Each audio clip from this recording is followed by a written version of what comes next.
Chapter 3510, Chapter 584, Tier 6 Realm? Chapter 3510, Chapter 584, Tier 6 Realm? Chapter 584, Tier 6 Realm? They're gone. 1,000 holy race experts disappeared, just like that. The Fire Demon Party's members riding atop the Void Manta gaped in shock as they looked at the empty sky behind them. That was a force of 1,000 Tier 5 holy race experts they were talking about. Faced with such a force, their party only dared to rely on a mental combat technique to slip by. As for facing the holy race experts in direct confrontation, that would simply be suicidal. Holy race players might not be proficient at ranged attacks, but so long as the several dozen flying mounts the holy race experts rode on could get within 100 yards of their party, it would promptly turn into a nightmarish scenario for their party. Tier 5 holy race players might similarly lack the ability to fly on the Western continent as Tier 5 human players, but they could strengthen their physical bodies with holy aura, which would, in turn, allow them to jump across a distance of 100 yards easily. At that time, the holy race experts could use their flying mounts as a springboard to close the distance with their party and attack them. If any of their party members lacked sufficiently strong defensive capabilities, they would last no more than a few seconds against the holy race experts. Yet, now, the holy race experts they feared were knocked out of the sky by one of the Dawnlight Party's newcomers in a single attack. None of the holy race experts managed to withstand the force of the newcomers' attacks. This was simply unbelievable. After all, these were Tier 5 holy race experts they were talking about. With their holy auras activated, these holy race experts would gain strength and defense vastly superior to human players. Yet, of the 1,000 holy race experts that approached the Dawnlight Party, not even one managed to remain on their flying mounts. They were all heavily injured and knocked out of the sky.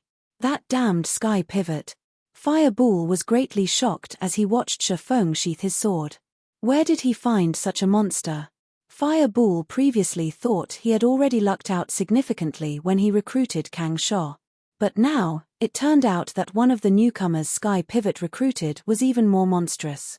The feat of heavily injuring 1,000 Tier 5 holy race experts with one attack was something neither he nor Sky Pivot could accomplish, even if they went all out. If anyone could pull off such a feat, it would have to be the old monsters in Seven Luminaries Town, who were fully equipped with legendary weapons and equipment. Has he reached the Tier 6 realm already? At this time, even Kang Sho couldn't help but look at Shifeng in surprise. Very few human experts in Seven Luminaries Town had reached the Tier 6 realm. Each of these experts was fully equipped with legendary weapons and equipment, and they rivaled Tier 6 holy race experts.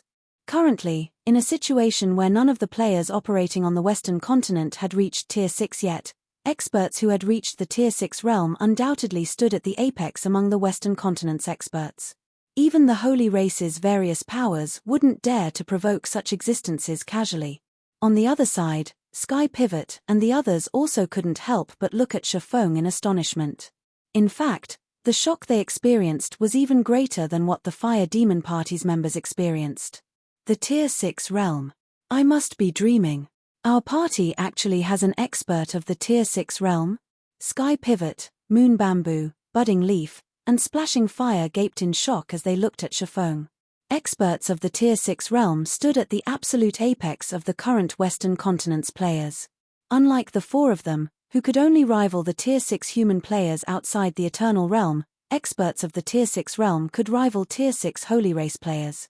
In the current situation where none of the Western continent's holy race experts had reached Tier 6 yet, a human expert of the Tier 6 realm could go unopposed on the Western continent.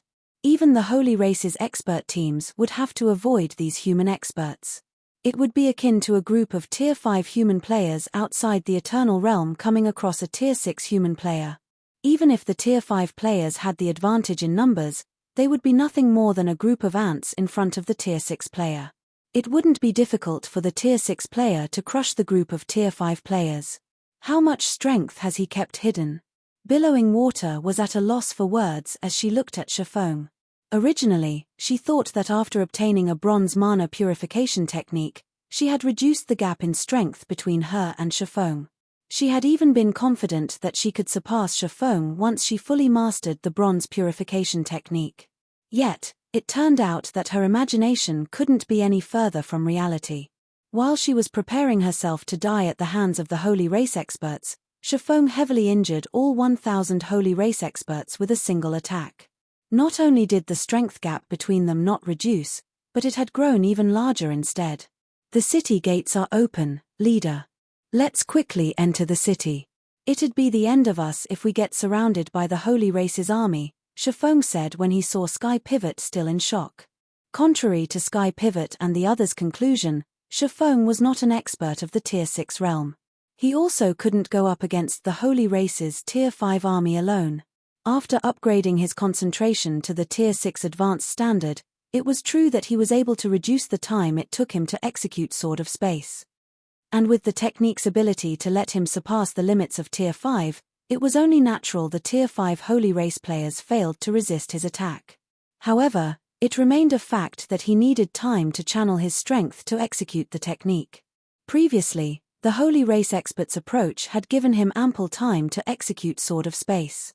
The fact that they came in a single direction also made it convenient for him to target them all. But had the Holy Race experts approached from all directions, he would only be able to strike down a portion of them, and he wouldn't have the time needed to execute Sword of Space a second time before he came under attack. And if several hundred Tier 5 Holy Race experts attacked him, Shifeng doubted he would fare any better than Sky Pivot. Right. Let's hurry on over. Sky Pivot snapped out of his daze and hurriedly directed the illusory griffin to fly over to the city gates. Divine scripts and runes covered the towering city hovering above the plane of fallen god's central region, and they protected the city from trespassers. If players wished to enter the city, they could only do so via the gates, which were devoid of any divine scripts and runes. Currently, the gates were open, and the Holy Race players had yet to establish a proper defensive network, so it was the perfect opportunity for them to enter the city. But if they dragged their feet and allowed the Holy Race's army to set up a defensive network, they shouldn't think of entering the city anymore. At that time, not even a force of multiple experts of the Tier 6 realm should think of barging into the city. Meanwhile, after the Dawnlight party slipped into the city, the Holy Race experts who were knocked out of the sky started to cause a commotion on the ground. Our luck is simply terrible, Commander Heads. We didn't complete even one of the tasks Lord Thunder assigned us.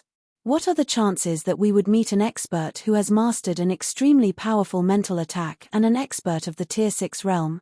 If the other legions learn of this, they'll probably laugh their heads off, a level 163 team leader of the Holy Race said in exasperation as he watched the Fire Demon Party and Dawnlight Party flying into the nameless city. Royal Thunder was of extraordinary origins, and countless players wished to get into his good graces. Yet, even though their legion had secured a good opportunity to perform, they ended up wasting it. Our luck is terrible.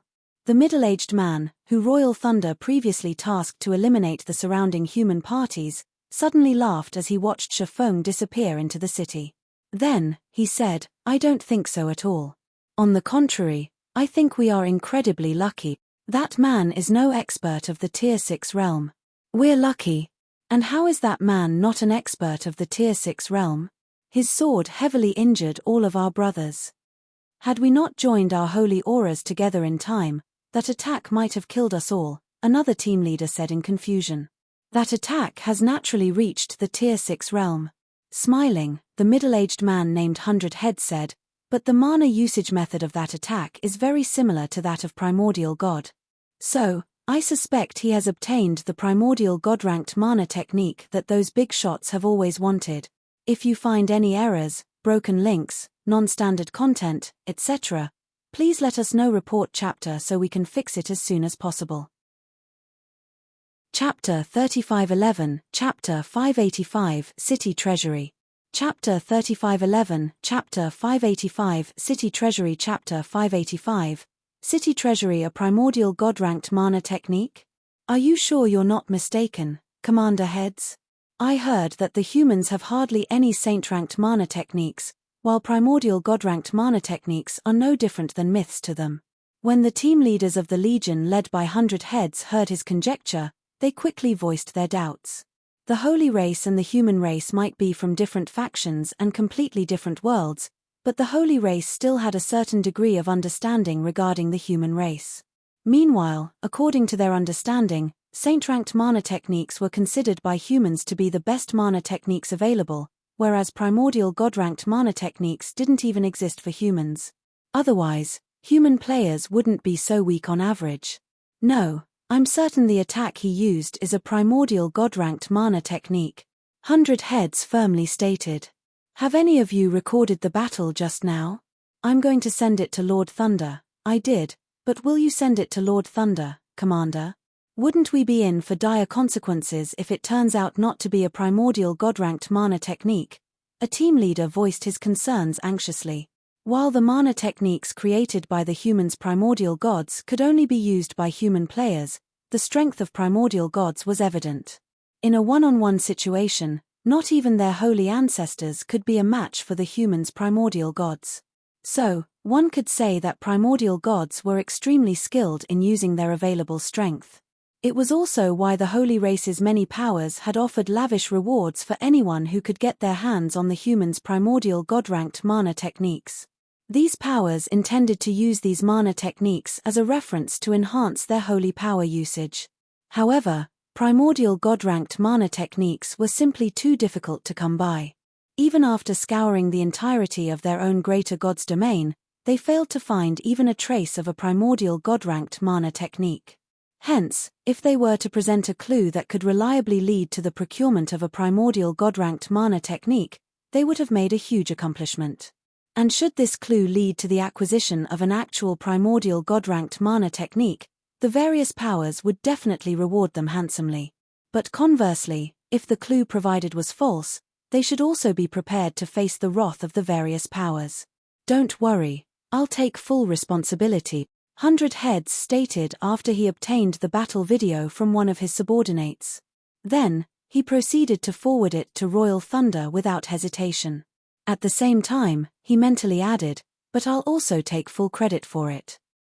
On a certain street lined with ancient buildings forged completely out of steel, several holy race legions were currently engaged in heated combat with several half-snaken monsters. Many of these half-snaken monsters were at the Tier 5 legendary rank, and even the weakest among them was a Tier 4 superior mythic. Their levels also ranged from upwards of 170, and their numbers exceeded 10,000. These half-snakens would also come together to fight using combination combat techniques, making it difficult for even individual and small parties of Tier 5 players to fight them. However, under the might of the Holy Race's several Tier 5 legions, the half-snaken army quickly shrunk in size. How interesting! One of the humans from just now actually possesses a primordial god-ranked mana technique, Royal Thunder, who was commanding the battle from the rear, said with a smile after reading a report he just received. A primordial god-ranked mana technique? Extreme Feather, standing next to Royal Thunder, revealed a look of interest when she heard the other party's words. Is the report accurate, Your Highness? Seeing as 100 Heads decided to send me this message, he must be very confident in his judgment, Royal Thunder said. Then, he turned to Extreme Feather and asked, why, has your interest finally been piqued? You jest, Your Highness. How can anybody not be interested in a primordial god-ranked mana technique? Extreme Feather responded. Do you want me to go and capture the person for you now? It's not an urgent matter, Royal Thunder said, waving his hand. According to the report, the human named Black Flame has already entered the city. In that case, he must have been randomly teleported to somewhere in the city. This zone is special, so it will be difficult for the humans to leave, even if they want to. Not to mention, Black Flame is an expert of the Tier 6 realm. I don't doubt he and his party can traverse the city so long as they are careful, so it is only a matter of time before we encounter them. It won't be too late to capture him when that happens. Extreme Feather nodded in agreement. Of the groups that had entered the Nameless City, the Legion directly under Royal Thunder's command should be the only group capable of taking down an expert of the Tier 6 realm. The other powers' legions would be helpless against an expert of such caliber, so there would be no need to fear that Black Flame's party might get killed by other Holy Race legions. In addition, the Nameless City was a special zone that allowed players to leave via the designated exit found in the city's depths. If players couldn't find the exit, they would be trapped in the city for the rest of their lives, and not even in death could they leave the city. Thus, so long as their legion blockaded the city's exit, they were bound to be able to intercept Black Flame's party. Meanwhile, as Royal Thunder had predicted, the Dawnlight party was currently cautiously making its way deeper into the city. The monsters here feel endless. We can't even finish a wave before another one comes at us, Splashing Fire complained, his scalp tingling when he saw another group of several hundred half-snaken monsters charging at their party. We'll die from exhaustion at this rate. Don't complain and be grateful, Fire, Moon Bamboo, who was fighting against a legendary-ranked half-snaken chieftain, said to Splashing Fire. It is only thanks to guild leader Black Flame that we can enter the city. The drop rate of these monsters is more than double that of the monsters outside. There are also no holy race players here to harass us. Even if we end up dying a dozen times here, we will still end up making a huge profit once we leave. Everyone else nodded in agreement. Normally, they would be forcibly teleported back to the Eternal Continent if they were to die on the Western Continent.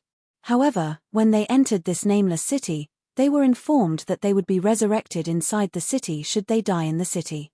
This point alone already made it worthwhile for them to face the endless hordes of monsters. Not to mention, the monsters inside the city had a significantly higher drop rate. Even though they had only killed a few waves of half-snaken monsters thus far, they had already acquired one combat secret treasure and several common secret treasures. They had even obtained as many as 2 common mana purification techniques. Common purification techniques might be widely available in 7 Luminaries Town, but they were far from worthless.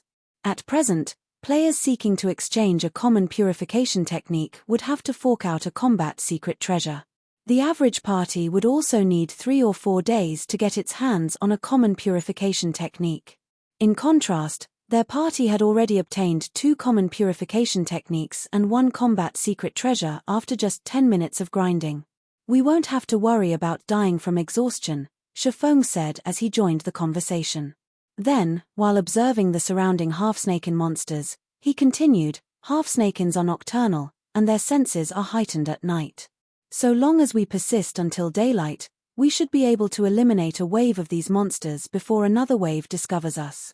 Half-snakens weren't particularly rare monsters in God's domain, so everyone quickly recalled the habits of half-snakens after hearing Shifeng's explanation, and they couldn't help but sigh in relief.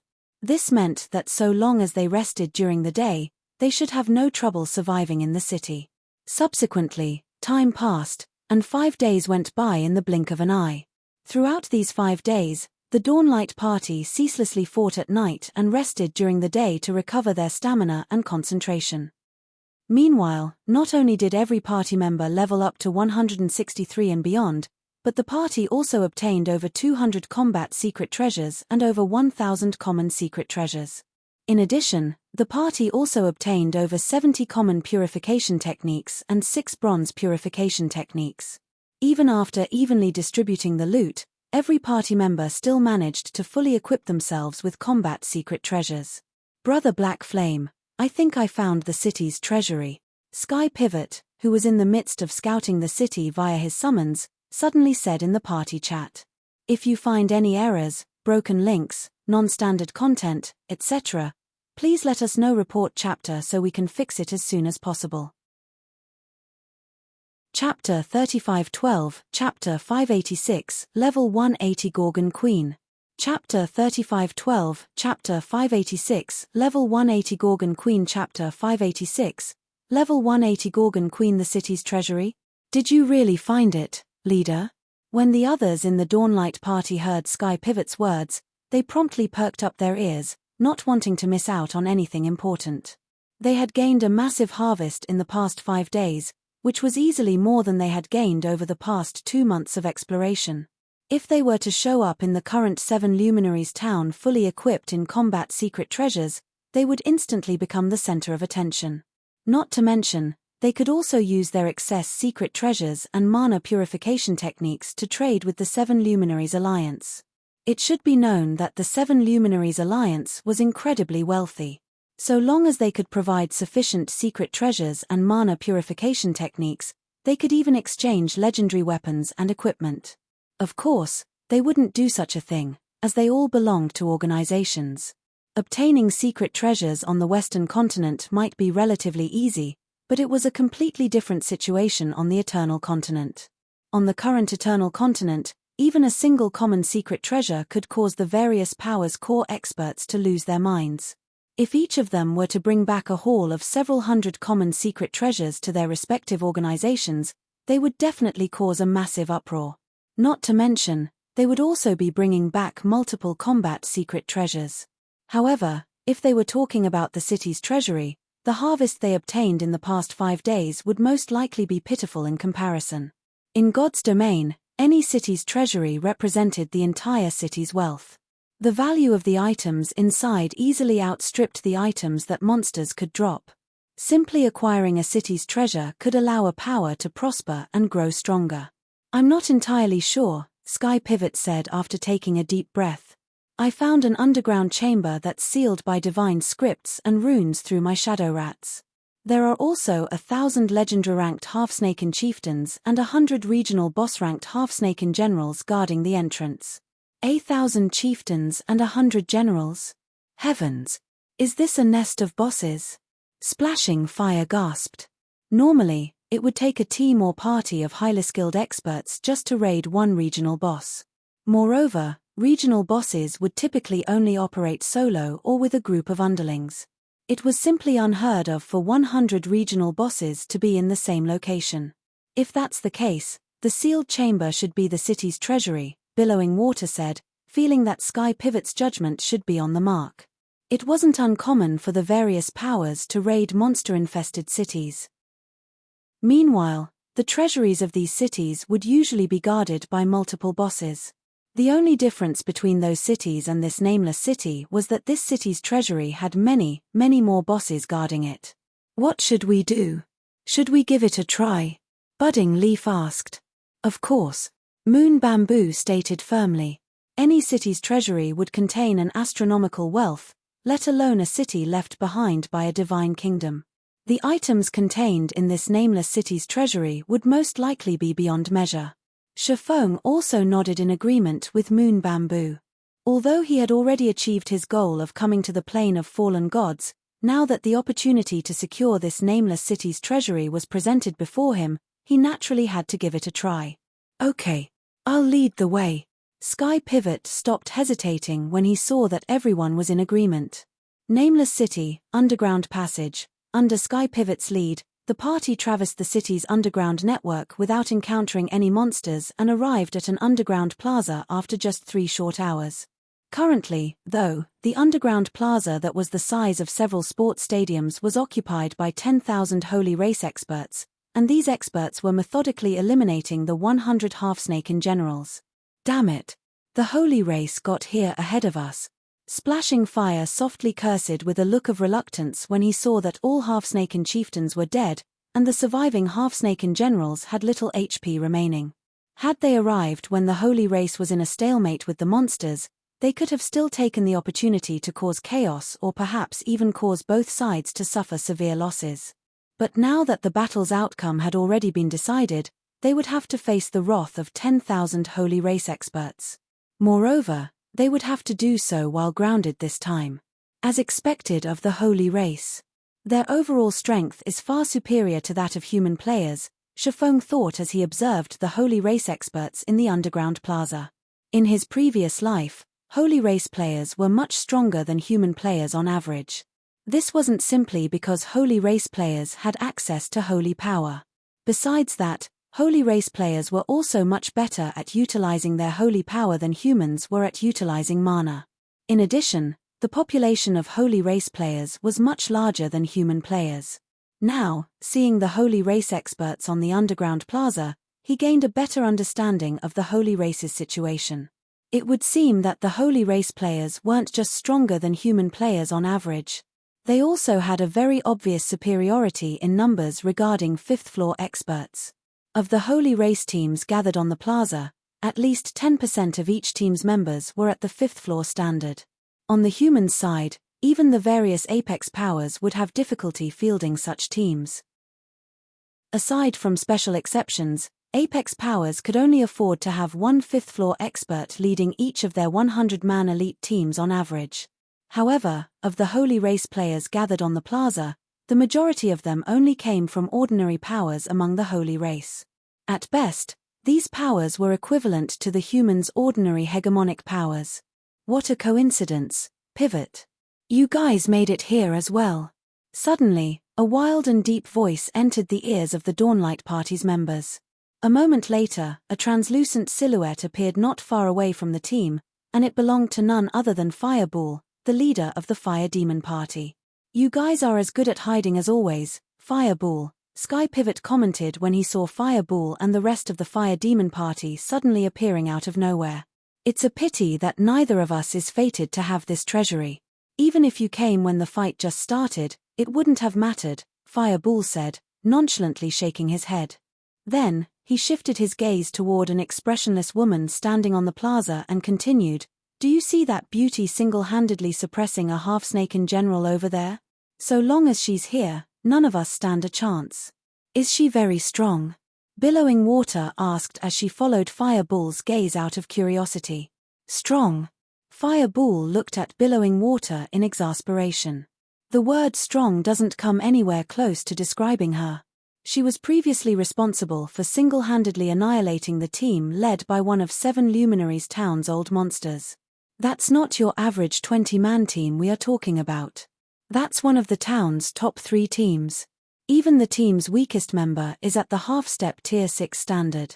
Yet, even the whole team working together failed to survive against that woman. Moreover, from what I heard, nobody on the team survived more than one move against her. She annihilated such a team by herself. Billowing Water was shocked. So she's Extreme Feather, the Angel of Death. When Moon Bamboo looked at the expressionless woman on the plaza, she disgruntledly said, "But so what if she is? How would we know if we can't gain anything if we don't give it a try? So long as the regional bosses die, the treasury's seal will be lifted. We are already inside a city zone. Once the seal is lifted, we can simply charge into the treasury, grab an item, teleport away with a random teleportation scroll, and quickly locate the exit. If we do that, how can she, a holy race player who can't use any skills or spells, catch up to us? Because holy race players utilized holy power instead of mana, they lacked the means to achieve instant teleportation. So long as their mana didn't get sealed, they could easily escape from Extreme Feather and the other holy race players." "Oh, right," Fireball exclaimed in realization. "How can I forget they lack the means to stop us from teleporting? So long as we use a random teleportation scroll, we can easily escape." Following Moon Bamboo's words, everyone present quickly came to a realization and simultaneously turned to the now unsealed treasury, excitement filling their eyes. While they might not be able to monopolize the entire treasury, they could still make a fortune if they could obtain some of the treasury's items. Immediately, Sky Pivot, Fireball, and everyone else took out a Tier 4 random teleportation scroll from their bags. They were ready to charge into the treasury and activate the scroll at a moment's notice. However, before Sky Pivot and the others could take action, a lithe figure with a serpent's tail suddenly slithered out of the unsealed treasury's doors. Upon seeing this lithe figure, everyone, including the holy race players intending to rush into the treasury, froze and shuddered.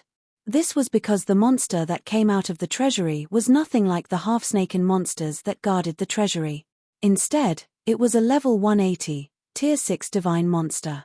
A Gorgon Queen. If you find any errors, broken links, non-standard content, etc., please let us know. Report chapter so we can fix it as soon as possible. Chapter 3513, Chapter 587, Primordial Godkin. Chapter 3513, Chapter 587, Primordial Godkin. Chapter 587, Primordial Godkin. Impossible. Why is a Primordial Godkin here? When Sky Pivot and Fireball saw the lithe figure that emerged from the treasury, their jaws dropped, and their minds couldn't help but doubt what their eyes were seeing.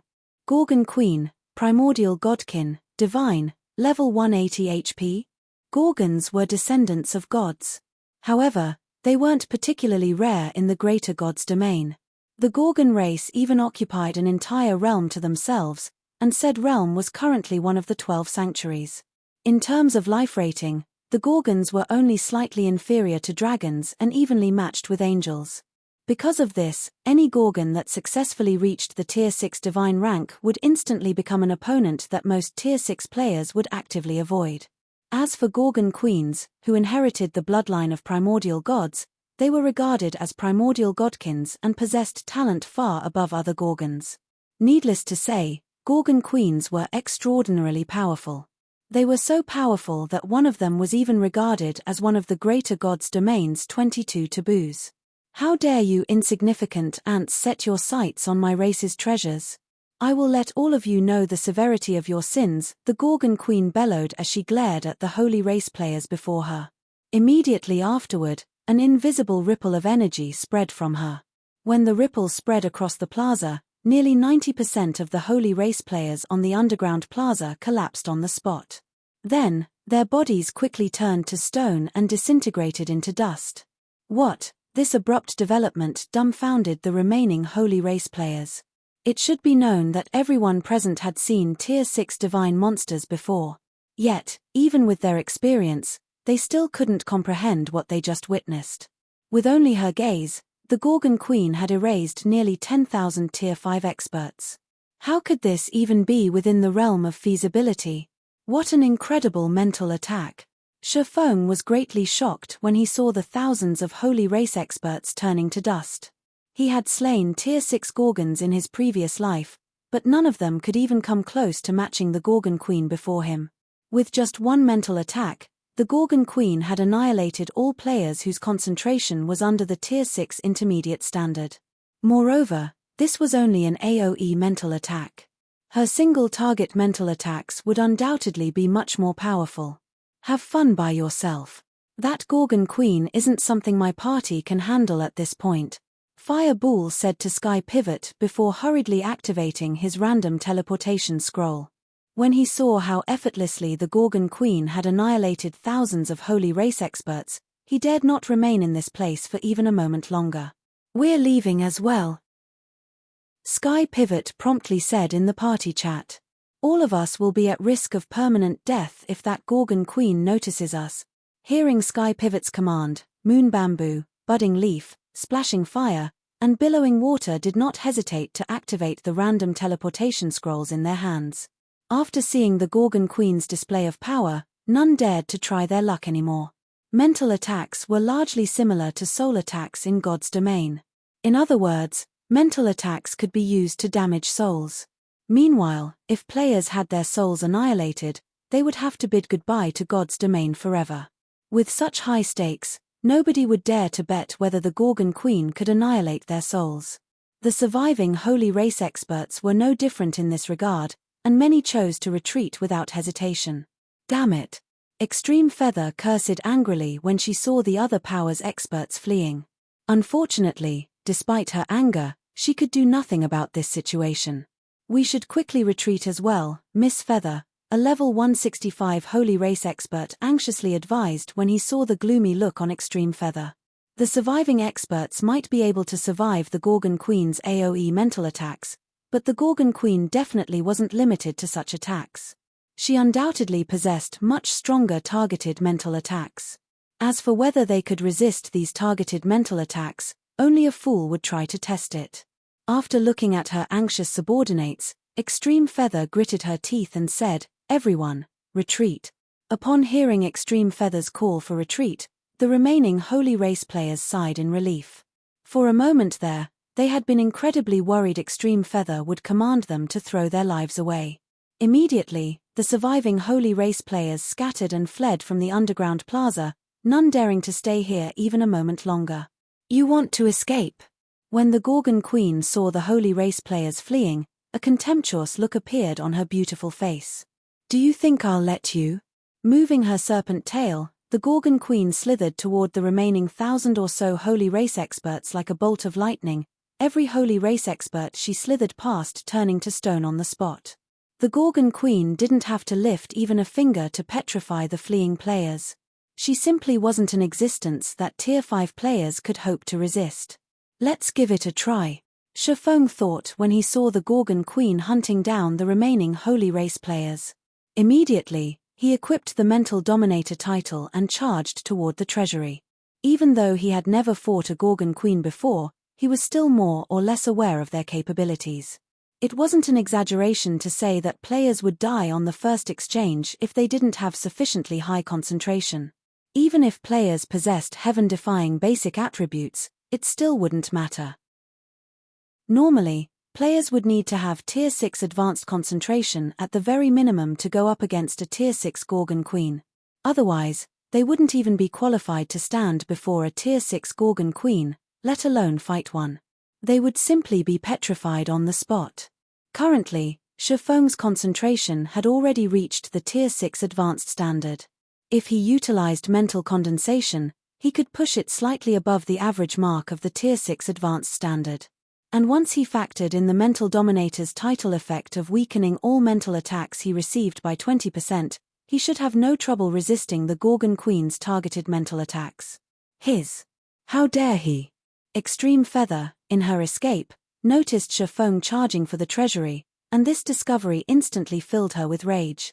After all, it was evident that Shifeng was utilizing them as distractions for the Gorgon Queen. Despicable ant.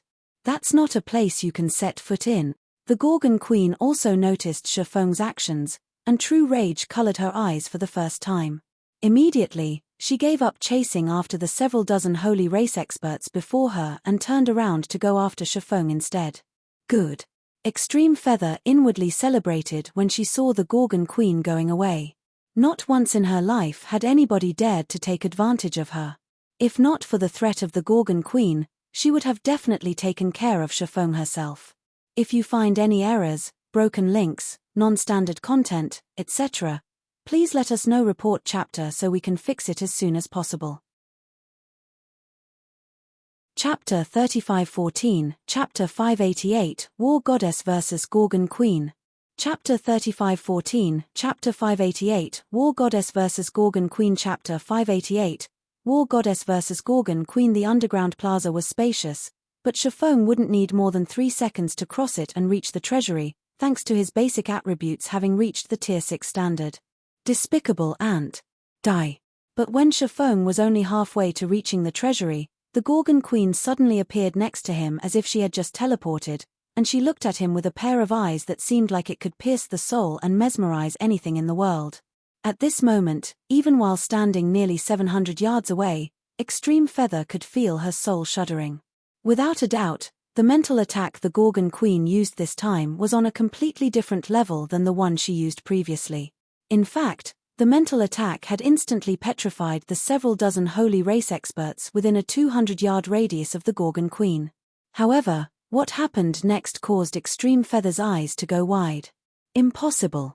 Extreme Feather couldn't help but doubt her eyes when she saw Shifeng pausing for only a moment before continuing his charge toward the treasury. Based on her senses, Extreme Feather felt that there was a huge possibility the Gorgon Queen's second mental attack could petrify even her.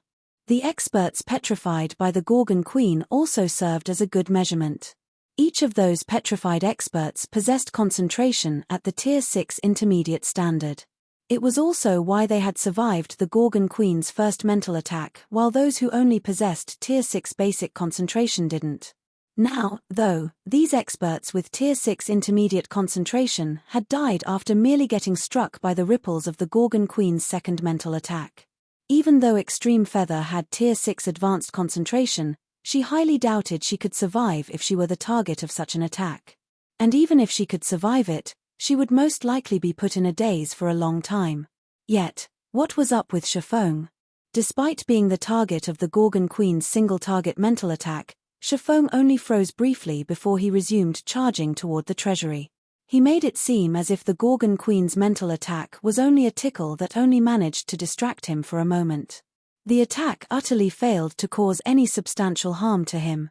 At this moment, Extreme Feather wasn't the only one stunned by this outcome. The Gorgon Queen similarly did not expect her attack to have so little effect, and she was so surprised that she forgot to chase after Shifeng right away. As for Shifeng, he kept on dashing for the treasury with a frantically beating heart. Almost. For a moment there, Shifeng nearly had his consciousness dragged out of his body and lost control over his body. Fortunately, he had instinctively used the mental condensation technique taught to him by the primordial abyssal god at the very last moment, which, in turn, dragged his separating consciousness back into his body. Despicable ant. You won't get a second chance. When the Gorgon Queen saw Shifeng crossing the treasury's doors, a layer of gloom colored her beautiful face, and the temperature of her surroundings instantly rose by 100 degrees. Immediately, she slithered after Shifeng, rapidly reducing the distance between them. At the same time, she summoned 2 crescent blades into her hands and transformed them into an illusory behemoth that tried to devour Shifeng with its gaping maw. Upon seeing this scene, the escaping holy race experts shuddered in fear. The shock they experienced from witnessing this scene was also 100 times greater than when they saw the Gorgon Queen instantly killing thousands of their companions. A gold holy art. Extreme Feather gasped when she saw the illusory behemoth that was 1,000 meters tall. Holy arts were unique to holy race players. They were similar to the combat techniques of human players, and they could be categorized into 3 ranks: bronze, silver, and gold. Holy arts were incredibly difficult to use. Because of this, players who could make use of bronze holy arts would already be considered experts among holy race players, while those who mastered a silver holy arts would be treated as core members if they joined a power. As for gold holy arts, they were so complex that even Extreme Feather had only mastered one thus far. However, in exchange for their complexity, gold holy arts were incredibly powerful, and Extreme Feather couldn't even begin to imagine how powerful one could be in the hands of a monster of the Gorgon Queen's caliber. War Goddess Summoning. Heroic Pledge. When Shifeng sensed the behemoth appearing behind him, he promptly activated the Feather of Oath skills without hesitation. He did not dare attempt to endure the Gorgon Queen's attack himself. Unlike everyone else present, he was the Gorgon Queen's primary target. When the Gorgon Queen summoned the illusory behemoth, she also launched a mental attack at him. In such a situation, he was already fortunate he could retain his consciousness. He didn't have any spare energy to retaliate against the illusory behemoth. Subsequently, a Tier 6 war goddess appeared between him and the illusory behemoth, and she stabbed at the behemoth with the spear she wielded, the weapon expanding in size as it closed in on the behemoth. Boom! A deafening explosion rocked the entire underground plaza and created a hole through the roof of the plaza, the hole extending all the way to the surface. The explosion also gave everyone present a mild concussion. He blocked it. When Extreme Feather saw Shifeng standing inside the treasury unharmed, she couldn't help but be greatly shocked. She never thought the Gorgon Queen would fail to kill Shifeng time and again. Moreover, even the war goddess summoned by Shifeng had only stumbled a few steps back after blocking the Gorgon Queen's attack. 1 item. 2 items. 3 items. In the blink of an eye, Shifeng had already moved several items from the treasury into his bag space, the sight causing the Gorgon Queen's gaze to turn even colder. Despicable ant. Do you think a war goddess is enough to stop me? The Gorgon Queen bellowed. Disappear from this world. After saying so, the Gorgon Queen began chanting an incantation composed using an ancient language, her voice echoing throughout the entire Nameless City. Immediately afterward, both the Nameless City's mana and holy power began gathering around the Gorgon Queen. Tier 6 Super Spell, Chaos Spear. When Shifeng sensed the frightening amount of energy gathered around the Gorgon Queen, he understood that he was about to overstay his welcome.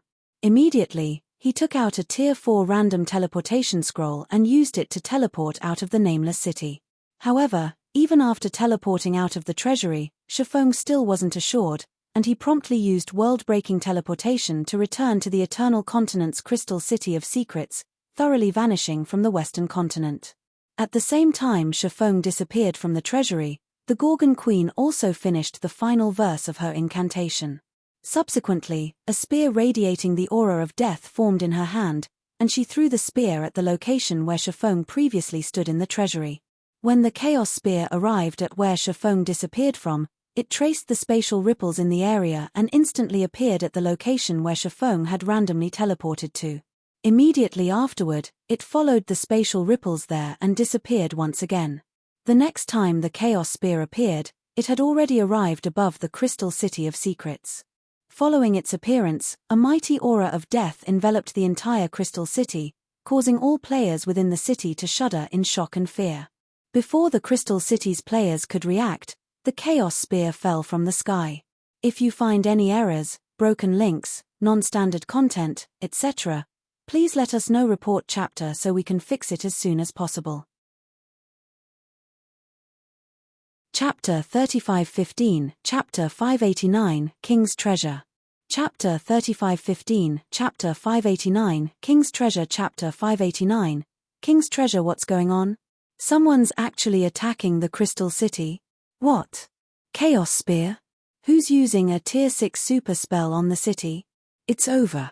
We're all done for.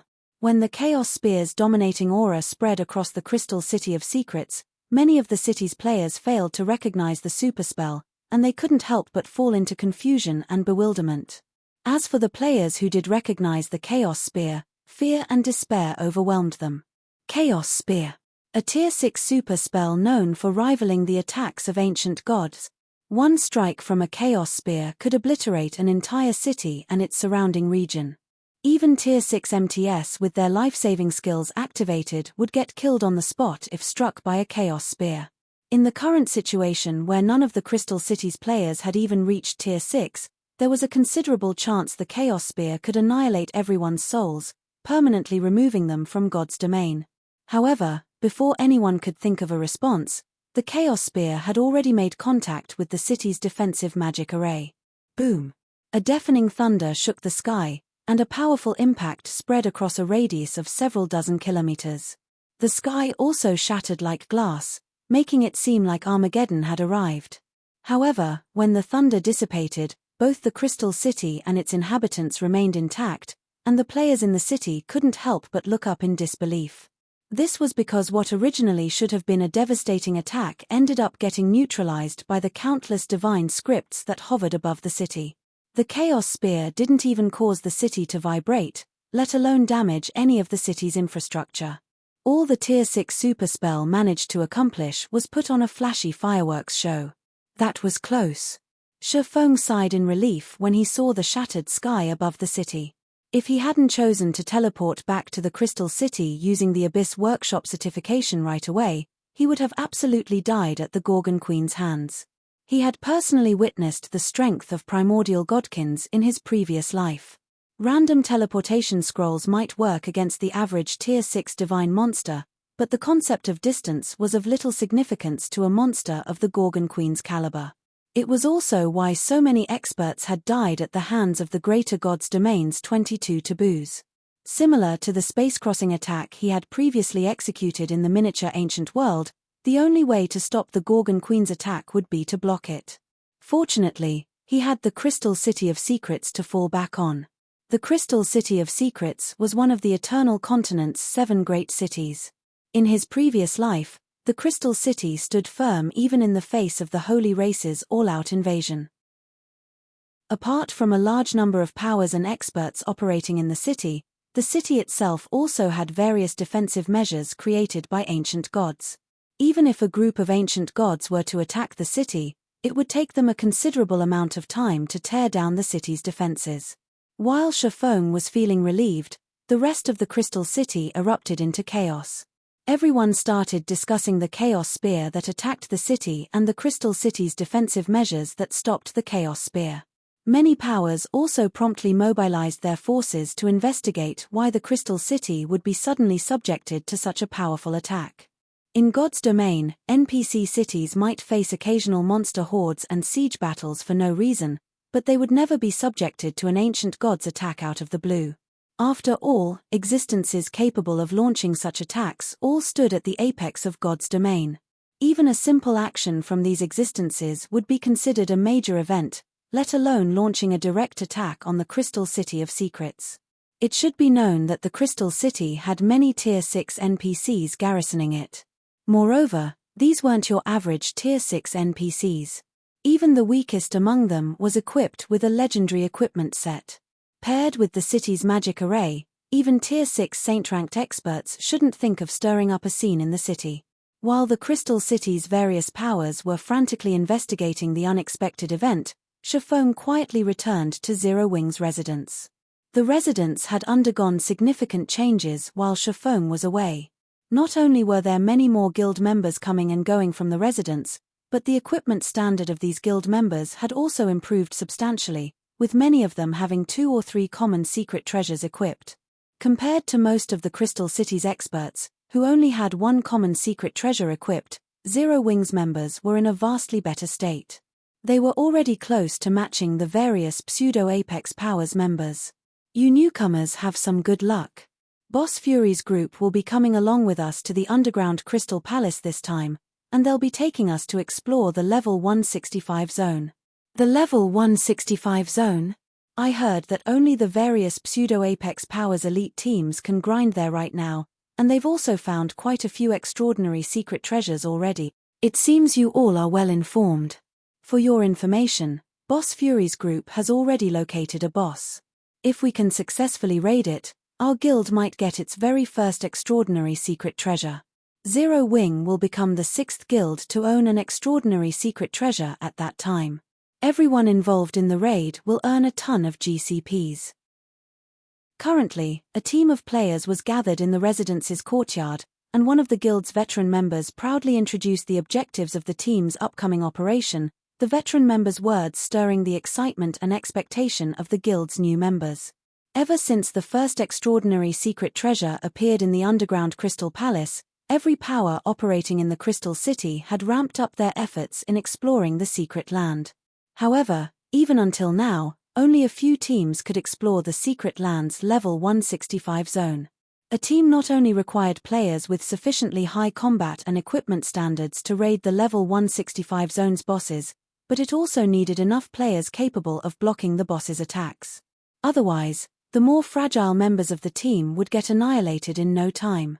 Currently, only a handful of teams operating in the Crystal City could accomplish such a feat. So long as Zero Wing could do so, the guild would have a stable source of extraordinary secret treasures in the future. 6th. Shifeng couldn't help but smile when he overheard the conversation of the players in the courtyard. It seems Fury and the others are making great progress.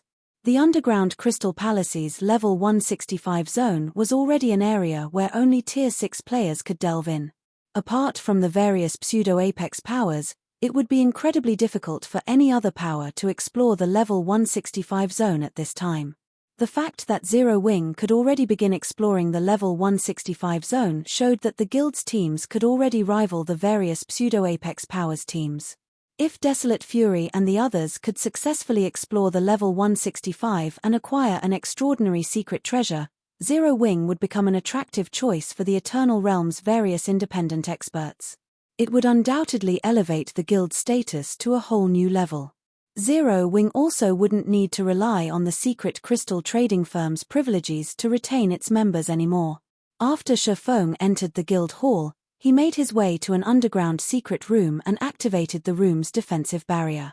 It was to prevent players outside the room from affecting or spying on the situation inside.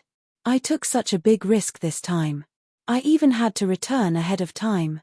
Let's hope the treasury's items won't be too disappointing. After taking a deep breath, Shifeng opened his bag space and took out the 5 items he looted from the Nameless City's treasury. As soon as Shifeng took out the 5 items, the space within the room began to shake, and cracks appeared in the room's defensive barrier. At the same time, streams of eternal energy began flowing out of the void and into the room. If you find any errors, broken links, non-standard content, etc., please let us know. Report chapter so we can fix it as soon as possible. Chapter 3516, Chapter 590, Promoting the Frostflame Phantom Dragon. Chapter 3516, Chapter 590, Promoting the Frostflame Phantom Dragon. Chapter 590, Promoting the Frostflame Phantom Dragon. What dense eternal energy! Shifeng was stunned by the huge streams of eternal energy flowing out of the void. Previously, when the Dawnlight Party killed the half-snake in general on the plane of fallen gods, the eternal energy that the regional boss's loot gathered was already very astonishing. However, compared to the phenomenon before him, it was utterly insignificant. It should be known that the secret room's defensive barrier could withstand attacks from Tier 5 players. Yet, The barrier was cracking simply from the eternal energy in the room. In addition, when he inhaled, he could feel a refreshing feeling spreading throughout his mind and body. However, Shifeng didn't dwell on this phenomenon for long as he quickly appraised the 5 items. He worried that the room's barrier might break if he wasted any more time. If that happened, the situation inside the room would become exposed. After taking about a minute to appraise the 5 items, Shifeng couldn't help but be stunned once again. No wonder that Gorgon Queen tried so desperately to kill me. After seeing the items he had looted, Shifeng quickly understood why the Gorgon Queen looked so incensed when she saw him looting the treasury. If he were in the Gorgon Queen's shoes, he, too, would probably wish for nothing more than to kill the thief. Of the 5 items he looted, 4 were incredibly rare fragmented divine artifact-ranked materials, and they were 2 bottles of divine water of life and 2 bottles of soul essence. Divine water of life was the superior version of the water of life. Not only could it be used to resurrect dead NPCs, but it could also enhance the essence of NPCs. Its only downside was that players couldn't use it. Regardless, it was an item that had disappeared since the ancient era, and he had only learned about it through records found in the Grand Library. But if he were to put a value on the divine water of life, each bottle should be worth 1 legendary weapon at the very least. As for soul essence, it was an item with only one purpose: to give players who had suffered permanent deaths in God's domain a second chance to enter God's domain. It was a simple purpose, but it was one that all players in God's domain highly coveted. Although each player could only use soul essence once in their lifetimes, its value still matched that of fragmented divine artifacts. As for the 5th item Shifeng looted, it was a consumable. Or, more specifically, it was a potion produced by a craftsman alchemist. The elixir of fortune. So long as players drank the potion, their luck, a hidden attribute, would be increased significantly for 24 hours. Looking at the divine water of life, soul essence, and elixir of fortune, Shifeng suddenly got goosebumps. It should be known that he had only gotten past the treasury's doors and stopped at the outermost section. Moreover, he had only randomly looted 5 items from the outermost section. However, from what he managed to see, the treasury was at least the size of a sports stadium, and he saw many more items similar to the 5 he looted present in the treasury. In his previous life, when Zero Wing captured an ancient holy city, the combined value of the items Zero Wing obtained from the holy city's treasury couldn't even come close to the 5 items before him. Yet, these 5 items only comprised a small portion of the items stored in the stadium-sized treasury. But before Shifeng could recover his senses, a series of system notifications suddenly rang in his ears. System, a Gorgon Queen has cursed you. System, the Gorgon Queen's curse will cause part of your soul to dissipate with each death you suffer. While this curse is in effect, the Gorgon Queen will also be alerted to your presence so long as you get within 1,000 yards of the king's treasury. How ruthless! Shifeng couldn't help but be flabbergasted when he saw the notifications. Although he had already guessed that the treasury's origins were extraordinary, he didn't expect to suffer such severe consequences from looting it. The Gorgon Queen's curse ensured he would lose a portion of his immortal soul with each death he suffered. This meant that from now onward, even normal deaths would gradually push him toward a permanent death in God's domain. Moreover, even if he exhausted his immortal soul and resurrected it using soul essence, the curse still wouldn't disappear. The only way he could get rid of it was by killing the curse's caster. Even if it were in his previous life, the feat of slaying a Tier 6 primordial godkin was something he would have to mobilize the entirety of Zero Wing's strength. It simply wasn't a task he could complete by himself. However, Shifeng quickly got over his shock and shifted his attention toward the 2 bottles of divine water of life. Divine water of life was labeled as one of the 3 divine liquids in God's domain, and it could elevate the life rating of any creature, except players, to the extremes. Items such as the fruit of life and the 7 luminaries fruit were nothing in comparison to the divine water of life. During his previous life, Shifeng had seen a personal guard who had been enhanced using the divine water of life. The personal guard in question was also one of the only 5 advanced legendary guards that existed in the entire Greater God's domain. Normally, the various powers executives could, at best, recruit epic-ranked NPCs to serve as their personal guards. Meanwhile, When developed to their full potential, epic guards could closely match four-winged valkyries of the same tier. As for legendary guards, not even the various apex powers would dare think of recruiting one.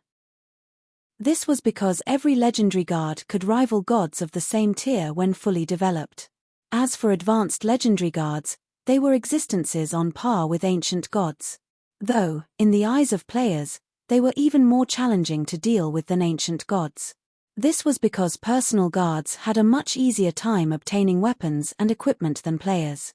Meanwhile, an advanced legendary guard could potentially equip themselves fully with divine weapons and equipment. And once they managed to do so, their combat prowess would be on par with primordial gods. Meanwhile, all 5 advanced legendary guards in Shifeng's previous life were fully equipped with divine weapons and equipment. Because of this, even the various apex powers had to treat the owners of these personal guards with respect. Normally, advanced legendary guards were born with their rank.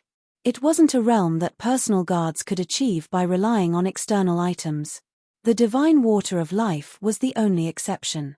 It was also because one of the 5 advanced legendary guards had come into existence by relying on the divine water of life that the various powers were made aware of its existence.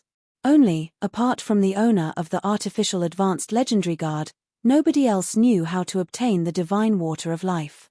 I don't have any personal guards with great potential right now, so I can only gamble on it, Shifeng thought as he took out the ancient oath. Flying mounts might not be comparable to personal guards in combat power, but they were much more useful than personal guards.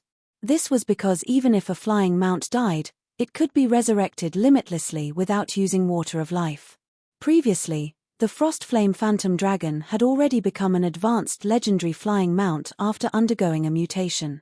If it could achieve further improvements, it would greatly benefit him. Thinking up to this point, Shifeng summoned the mutated Frostflame Phantom Dragon inside the secret room. Then, to ensure his success, he fed both bottles of divine water of life to the Phantom Dragon.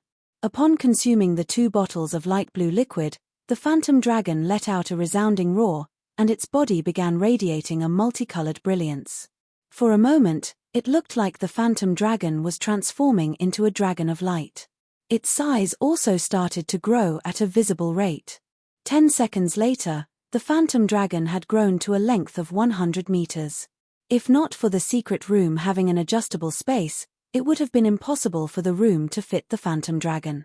After 1 full minute had passed, the multicolored brilliance radiated by the Phantom Dragon dissipated, revealing a body that measured 300 meters in length.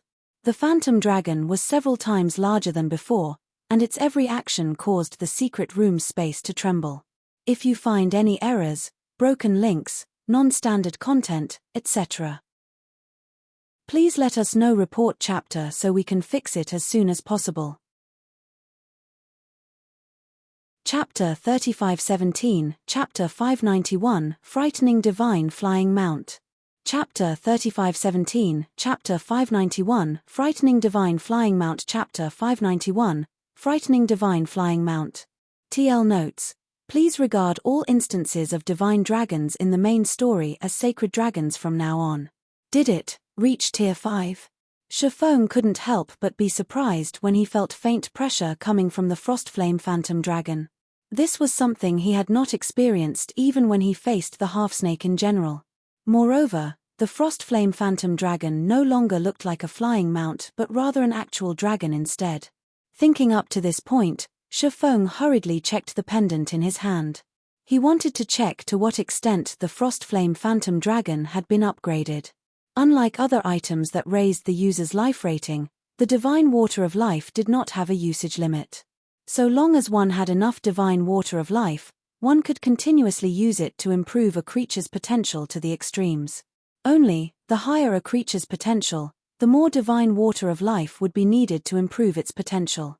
Ancient Oath can be used to summon a divine-ranked Tier 5 Frostflame Dragon as a partner to fly and fight freely in the sky.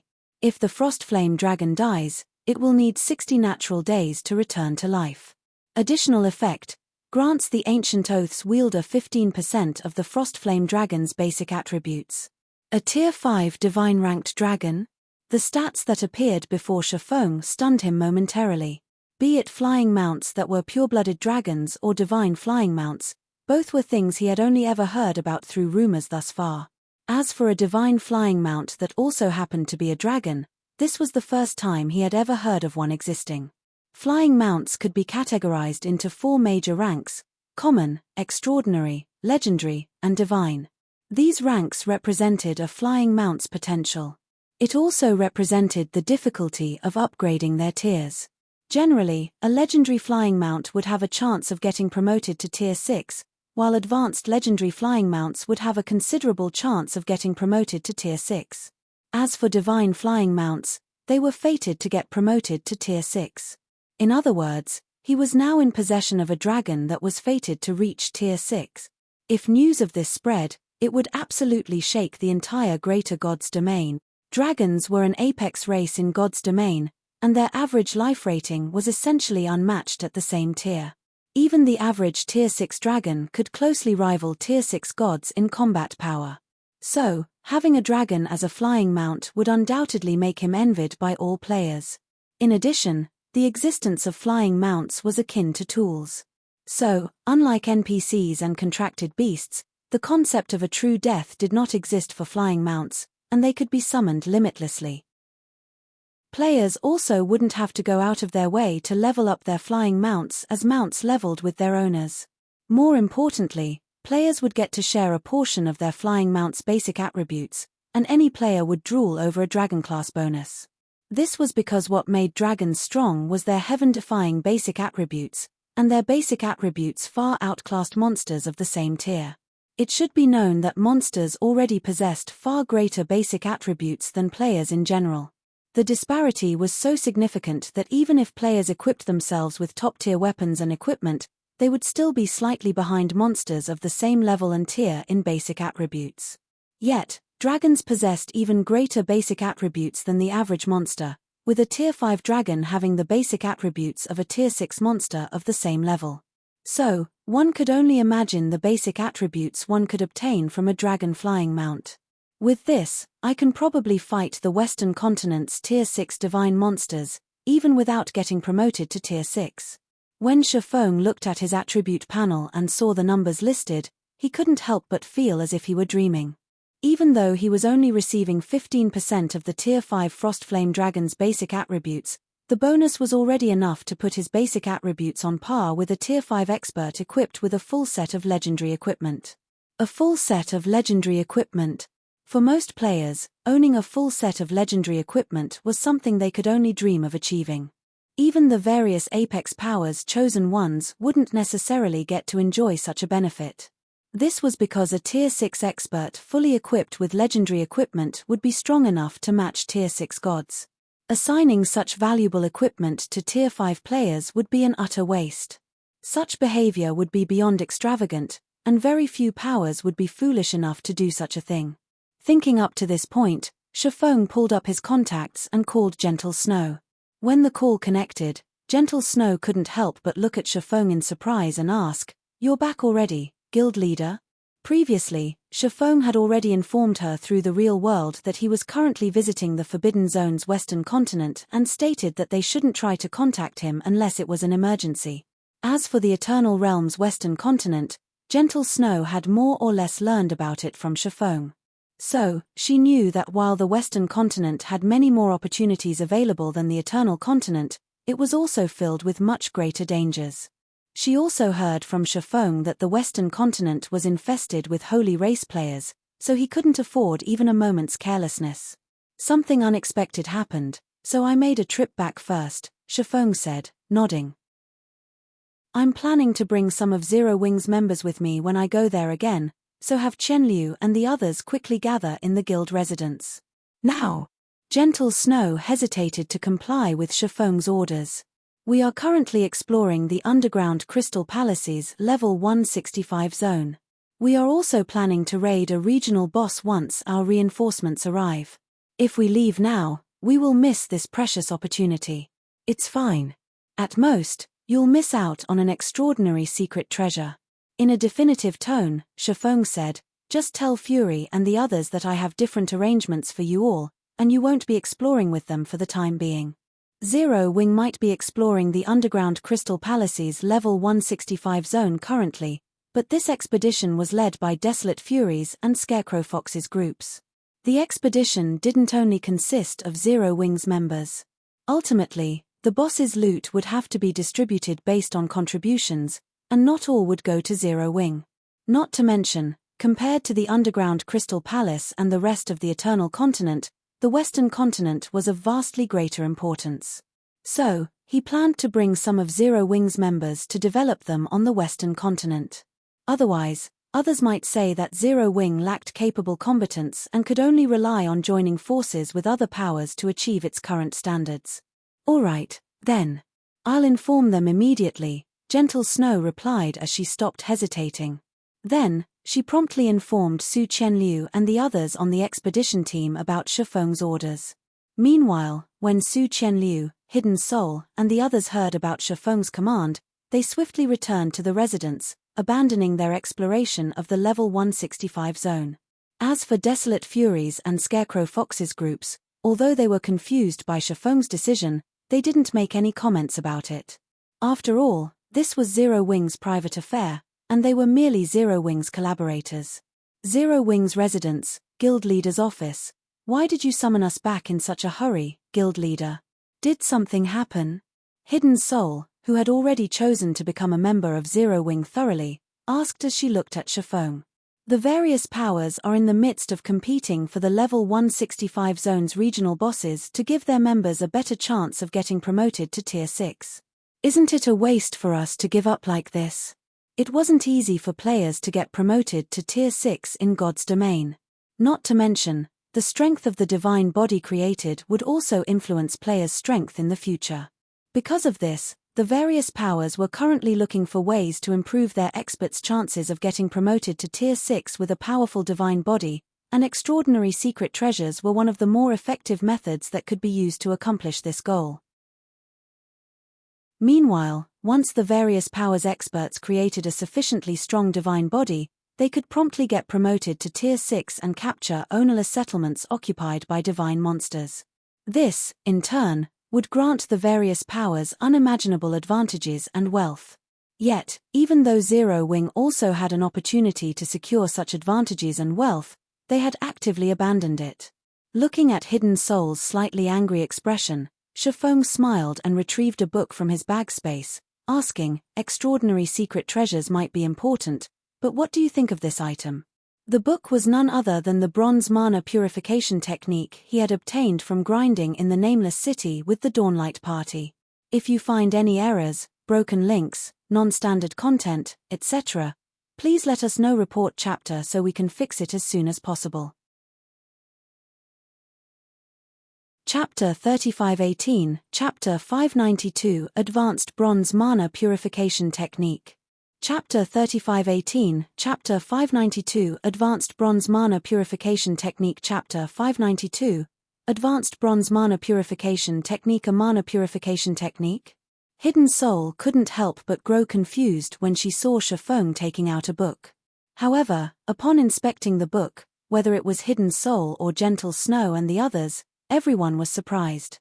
There existed very few methods that players could rely on to improve the strength of their mana in God's domain. Typically, they could only rely on the effects of special weapons and equipment to do so. However, every one of these items was worth a fortune. If the weapon or equipment happened to be at the fragmented legendary rank, it would be worth more than even the average legendary weapon and equipment. Yet, now, a mana purification technique could accomplish the same result as one of those valuable items, and the effects were even permanent. The technique completely shattered their knowledge of God's domain. Moreover, the bronze mana purification technique before them was simply heaven-defying. It could actually elevate the strength of their mana by one tier, instantly granting them access to mana that was typically only available to Tier 6 players. "Where did you get this thing, Guild Leader?" Gentle Snow couldn't help but ask. Mana was the foundation of human players. Meanwhile, the stronger their mana, the easier a time they would have when constructing their divine bodies. It was also why the various powers were desperately looking to obtain extraordinary secret treasures before having their experts get promoted to Tier 6. Otherwise, With the wealth the various powers possessed, even the average upper-ranking hegemonic power could have produced a group of Tier 6 experts by now. They wouldn't have needed to bother hunting for high-ranking secret treasures. However, even in the case of extraordinary secret treasures, a player would need to be fully equipped with them to elevate their mana's strength from Tier 5 to Tier 6. The Western continent, Shifeng frankly stated. This is also why I called all of you back. The Western continent. Hidden Soul's gaze grew passionate when she heard Shifeng's answer.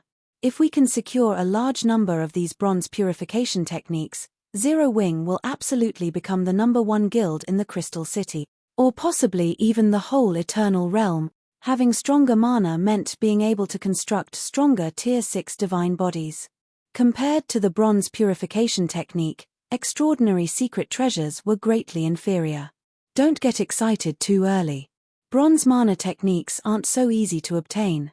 I'm only taking you there to try our luck, Shifeng said, shaking his head and chuckling when he saw everyone's excitement. The drop rate for bronze purification techniques was incredibly low, even in the Nameless City. After grinding with the Dawnlight Party for 5 days, he had only received one for his share. It was simply impossible for Zero Wing to distribute bronze purification techniques to its members in large quantities. The only reason he was bringing along Hidden Soul and the others was so that they could try their luck before the upcoming city battle began. After all, he had promised Red Frost to help her recover her peak strength before the city battle, and a common purification technique was probably not enough to let her do so. A bronze purification technique would be needed at the very least. Subsequently, everyone split up to make the necessary preparations as they waited for the Abyss Workshop Certification's world-breaking teleportation to come off cooldown. Then, as soon as the skill was ready, Shifeng brought Hidden Soul and the other core members of Zero Wing to the Western Continent's Nameless City. After 12 hours had passed, the Nameless City had already recovered its initial calm. Such rich eternal energy. I feel like if I could train here for a long time, reaching the 5th floor standard would no longer be a dream. The instant Hidden Soul and the others arrived in the Nameless City, they felt invigorated. As for Wu Xiaoxiao and Midsummer, who had experienced the 100 refinement building in the past, they found the Nameless City's environment incredibly familiar. We're limited on time. I'll aggro the monsters while you all find opportunities to deal damage, Shifeng said as he looked at the intoxicated members of his team. After saying so, Shifeng leaped several hundred yards away and charged toward the nearest half-snaken monster. At the same time, he took out the Feather of Oath and summoned 6 Tier 5 war goddesses to fight alongside him. Unlike before, he no longer intended to hold back when fighting the half-snaken monsters. Previously, when he was grinding with the Dawnlight Party, everyone in the party needed to share the loot they obtained. Had he expended 7 Luminaries crystals to summon war goddesses back then, he would have incurred a huge deficit. But now that everyone on his team was a core member of Zero Wing, all of the loot would belong to Zero Wing, so he naturally didn't need to continue conserving his strength. Meanwhile, with the help of the 6 Tier 5 war goddesses, Shifeng was able to kill the half-snaken monsters several times faster than the Dawnlight Party, even without the help of Hidden Soul and the others. Needless to say, the efficiency increased even further when Zero Wing's members joined in. Although Zero Wing's members initially suffered a lot against the half-snaken monsters' mental attacks, thanks to the 6 war goddesses' assistance, they never got into life-threatening situations. And because of the monsters' loot, everyone's morale grew as they fought. Normally, they would need to kill hundreds of monsters in the underground Crystal Palace for a common secret treasure to drop. In comparison, they would see one dropping here every dozen or so half-snakeskin monsters they killed. They would even occasionally see combat secret treasures dropping. It should be known that combat secret treasures were normally only dropped by regional bosses in the underground Crystal Palace. The chances of normal monsters dropping it were close to zero. Combat secret treasures were so rare that even until now, Gentle Snow was the only one fully equipped with combat secret treasures. Moreover, it was the Ice Crystal secret treasure set that Zero Wing had obtained quite some time ago. As for everyone else present, they only had 2 combat secret treasures equipped, with the rest of their kit comprising common secret treasures. Even so, they could already rank among the upper echelon of experts in the Crystal City. When one half-snake in general was about to die, Shifeng took out the elixir of fortune and drank it. Then, he promptly ended the legendary regional boss's life. Is that an advanced bronze purification technique? Shifeng couldn't help but be surprised when he saw mist-like eternal energy gathering around a book the half-snake in general dropped. He hadn't been hoping for much when he used the elixir of fortune. He only hoped to obtain 1 or 2 bronze purification techniques before the city battle. After all, he couldn't afford to grind for 5 straight days this time. Going by past experience, common purification techniques could increase the density of the surrounding eternal energy by several times when initially dropped, while bronze purification techniques could make the surrounding eternal energy vaguely visible to the naked eye. Currently, though, the mana purification technique the half-snake in general dropped had turned the surrounding eternal energy into a mist-like state. There was no doubt it was the advanced bronze purification technique currently sought by all of 7 Luminaries Towns players. If you find any errors, broken links, non-standard content, etc., please let us know. Report chapter so we can fix it as soon as possible. Chapter 3519, Chapter 593, 15 cities arrive. Chapter 3519, Chapter 593, 15 cities arrive. Chapter 593, 15 cities arrive. Is this advanced bronze purification technique precious, guild leader? Hidden Soul asked when she saw Shifeng looking visibly moved as he picked up a book from the ground. They had already obtained several mana purification techniques from killing only a few hundred half-snaken monsters, so it didn't seem like mana purification techniques were as rare as Shifeng made them out to be. Precious. Shifeng couldn't help but feel exasperated when he saw Hidden Soul's calm reaction. Would you believe me if I said this is possibly the first advanced bronze purification technique found on the entire Western continent? Based on Sky Pivot's claims, advanced bronze purification techniques could only be obtained from the Primordial Demon's Necropolis, a World Mode regional dungeon. World Mode regional dungeons were off-limits to non-Tier 6 players, and even Tier 6 experts would face a considerable chance of death. Normally, Tier 6 players would have to operate in 20-man teams at the very least to ensure their safety. Yet, now, they had obtained an advanced bronze purification technique without having to set foot into a place as dangerous as the Primordial Demon's Necropolis. If the 7 Luminaries Alliance were to learn of this, it would probably get the urge to strangle them. First, hearing Shifeng's words, Hidden Soul took out a book she had looted from a Tier 4 mythic-ranked half-snaken warrior and happily said, "Then, mine here should be the second one." As soon as the book Hidden Soul took out was exposed to the surrounding environment, it promptly attracted eternal energy from its surroundings, and the density of the gathered eternal energy was comparable to what surrounded the book the half-snake in general dropped. Seeing Hidden Soul's elated look, Shifeng couldn't help but fall silent. He had only obtained an advanced bronze purification technique after using the precious elixir of fortune. Yet, Hidden Soul had acquired one without the help of a similar item. Moreover, it would seem that she had acquired it before he did. Of course, Shifeng didn't find the situation completely unreasonable. The nameless city, for the most part, remained unexplored. So, the monster's loot drop rate should be higher than normal, and this should be applied to advanced bronze mana purification techniques as well. Guild leader. Several holy race teams are advancing in our direction from the east. Sleeping Quicksand, who was observing the surroundings using the Eyes of God spell, suddenly reported. "They'll reach us in 10 seconds. We have limited time, don't engage them," Shifeng stated. "We'll head to the central region where there are more monsters. Quicksand, use Mirage enchantment on the team." The Oracle class wasn't just a healing class. It was also a powerful support class. Not to mention, Sleeping Quicksand was conferred the title of Saintess by the 7 Luminaries Alliance in his previous life. Back then, she was considered one of the 10 strongest experts in the past century. Currently, although Sleeping Quicksand had yet to fully develop her potential, she was already close to reaching the 5th floor standard after honing herself in the Eternal Realm. Her concentration had also reached the Tier 6 intermediate standard already. So, it wasn't difficult for her to cast Mirage enchantment, a Tier 4 spell, on a team of less than 20 players. Meanwhile, with the help of mirage enchantment concealing everyone's presence and the 6 war goddesses clearing the way, the team shook off the pursuing holy race players in no time. Then, they swiftly made their way deeper into the nameless city. Subsequently, a day passed in the blink of an eye.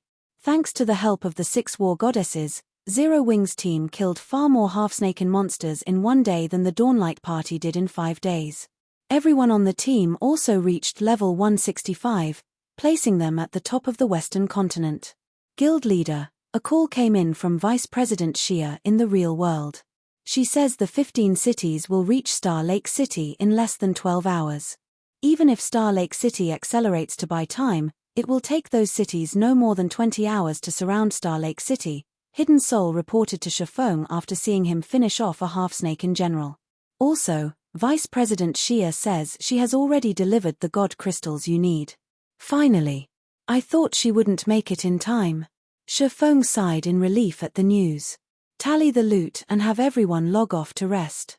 After making the deal with Red Frost, Shifeng had promptly contacted Xia Qingying, hoping that she could utilize the Eternal Chamber of Commerce's trade network to purchase god crystals in bulk for him. Although he had tried to purchase god crystals in the Crystal City of Secrets via Zero Wing, the various powers regarded god crystals as a strategic resource and refused to sell any of their stockpiles.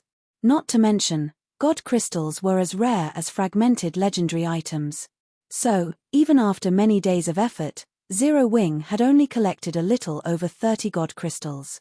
Moreover, all of them were acquired from independent players at the astronomical price of 1 combat secret treasure per 2 god crystals. However, that still wasn't enough god crystals for his purposes.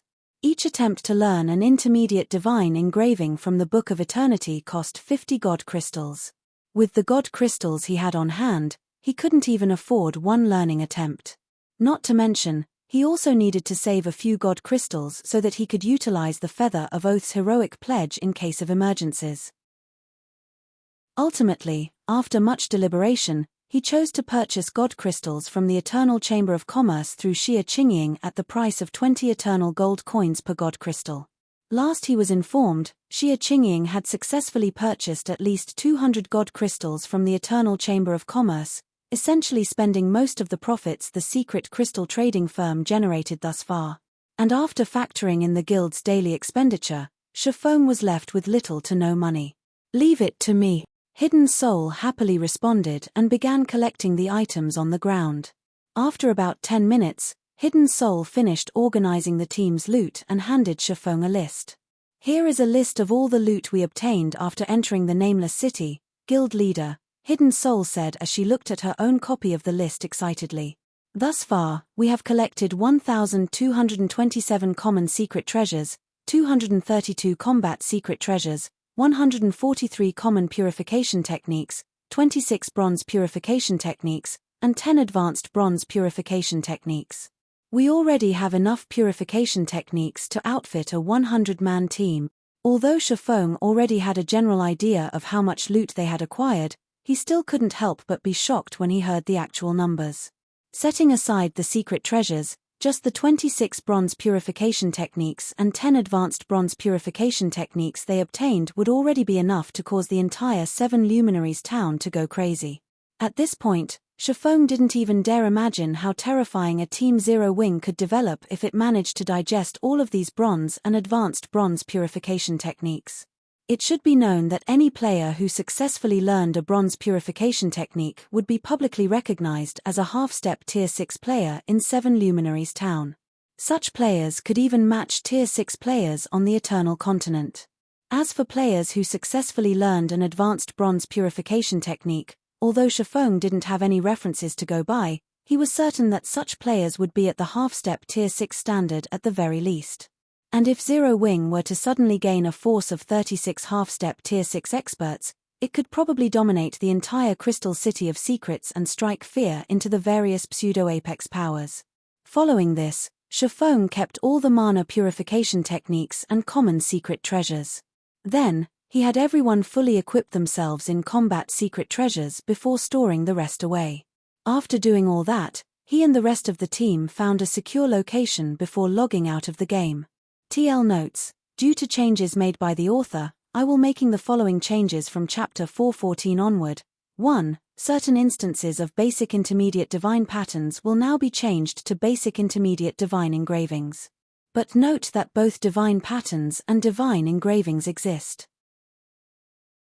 Divine engravings are a composition of divine patterns, e.g. chapter 415, original. The basic strengthening pattern was composed of 3 different divine patterns: the basic structural analysis pattern, the basic structural remodeling pattern, and the basic structural solidification pattern. Edited, the basic enhancement engraving was composed of 3 different divine patterns: the basic structural analysis pattern, the basic structural remodeling pattern, and the basic structural solidification pattern.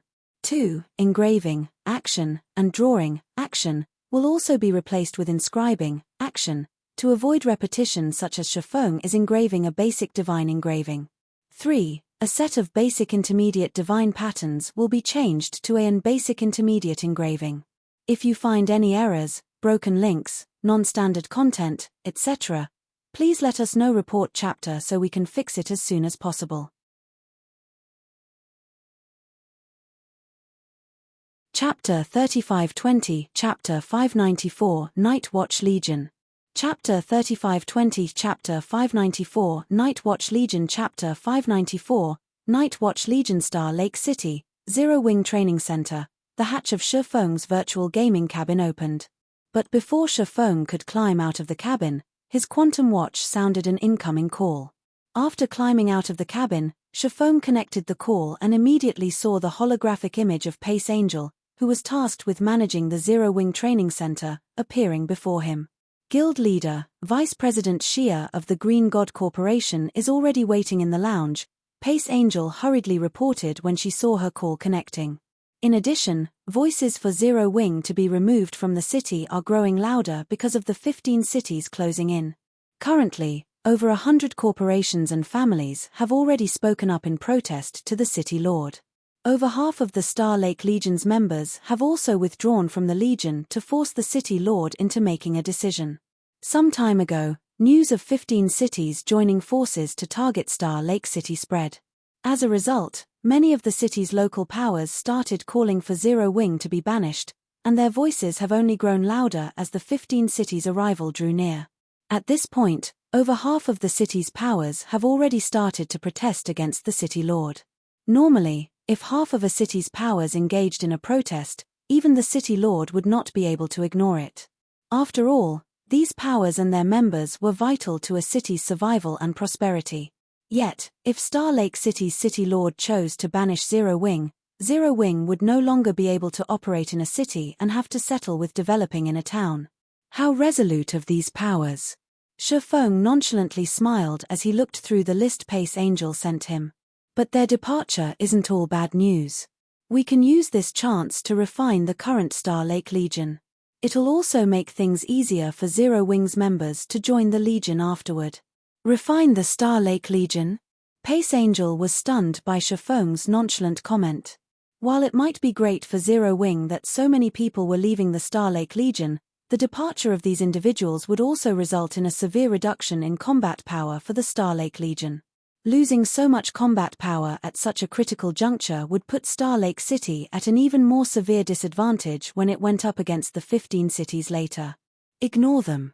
More importantly, I need you to have all of Zero Wing's battle group members gather in an advanced simulation room. I have something important to tell them, Shifeng instructed. Understood. Although Pace Angel remained very worried, she still followed Shifeng's orders and began contacting the members of Zero Wing's battle group one after another. Meanwhile, after tidying himself up, Shifeng made his way to the top-floor lounge. He could wait no longer to get his hands on Xia Qingying's god crystals. Even though he had yet to learn a mana purification technique, thanks to the soul blood boosting his concentration to the Tier 6 advanced standard, tasks such as analyzing items and restructuring mana became a lot easier for him to manage. Learning how to inscribe intermediate divine engravings also wouldn't be a difficult task. Top-floor VIP lounge. Inside the lounge that was as large as a basketball court, a man and a woman sat quietly on the sofa next to the window wall. Meanwhile, standing behind them were 4 young men and women dressed in formal wear. Of these 4 young men and women, even the oldest was only 24, while the youngest was only 22. Yet, all 4 of them were not only 2-star mental strength grandmasters, but their presence was also stronger than that of Star Lake City's vice commanders.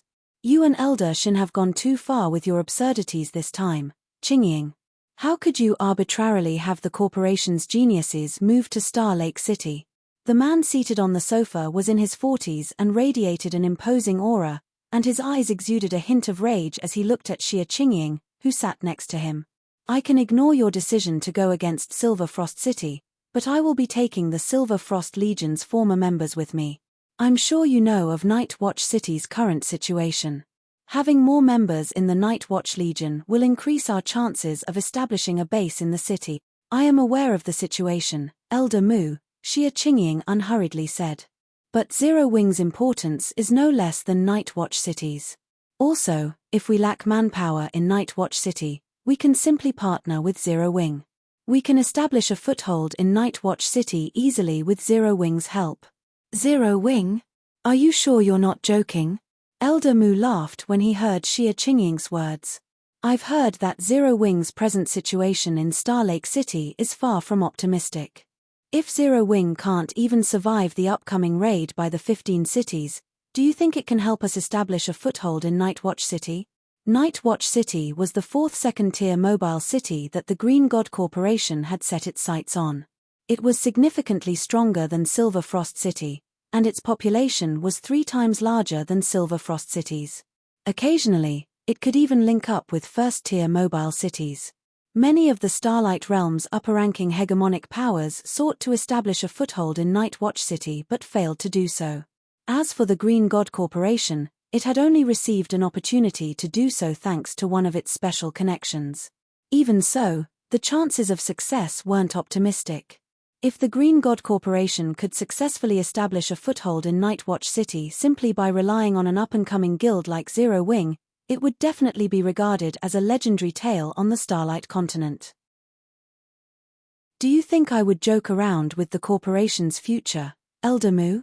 Xie Qingying asked as she rolled her eyes at the imposing man beside her. Mu Huangwu. He was one of the Green God Corporation's few 3-star mental strength grandmasters. He was also the corporation's youngest 3-star grandmaster. If not for Mu Huangwu being obsessed with combat and personal improvement in God's domain, he would have long become the #1 candidate for the Green God Corporation's president. You might be serious, but who can guarantee Zero Wing has that capability? Mu Huangwu responded without any reservations. Black Flame. The person ranked 11th on the Sacred Glory list. You can rest assured on this point, Elder Mu. The strength Zero Wing has kept hidden far exceeds your imagination, Xie Qingying said confidently.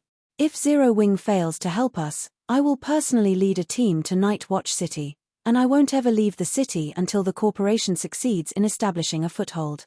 Xie Qingying had a very optimistic view of the Divine Engraver subclass. If Shifeng could make good on his promise and nurture several bona fide Divine Engravers, the Green God Corporation could easily rely on these Divine Engravers to establish a foothold in Night Watch City. While Xie Qingying and Mu Huangwu were talking, the lounge doors suddenly opened, and in came Shifeng. Apologies for the long wait, Vice President Xie, Shifeng said when he saw that Xie Qingying had brought along with her Mu Huangwu, a famous individual from the Green God Corporation.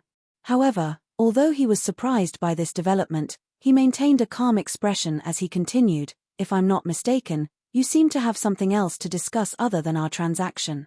Mu Huangwu was famous in Shifeng's previous life.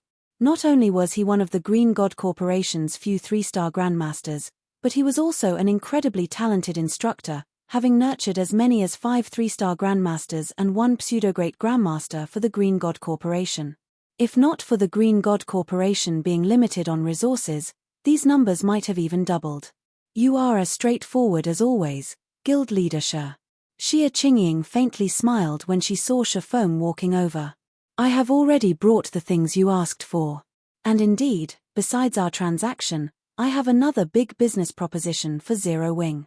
A big business proposition? Xie Qingying's words piqued Shifeng's curiosity. May I know what it is? Night Watch City. Xia Qingying stated as she raised her hand and sent an electronic document to Shifeng. Here is all the information on Night Watch City. On behalf of the Green God Corporation, I hope to seek Zero Wing's cooperation in securing a foothold in Night Watch City. Night Watch City? Shifeng immediately had his interest piqued. After all, Night Watch City was one of the few places in his previous life that auctioned Stardew regularly. That is indeed a big business proposition. Night Watch City will be holding its annual membership test in a few days. I hope to borrow Zero Wing's strength to help the Green God Corporation's members join the Night Watch Legion's ace battle groups. In return, Zero Wing will receive half of the city contribution points these members receive in the future. What do you think? Xia Qingying suggested. Have you lost your mind, Xia Qingying? Mu Huangwu was dumbfounded by Xia Qingying's offer. Do you know how few of our members can get into the Night Watch Legion's ace battle groups? And you want to give half of their points away? Mu Huangwu was confident that 2 or 3 of the talents under his tutelage could join the Night Watch Legion's ace battle groups. As for everyone else, their chances were incredibly slim.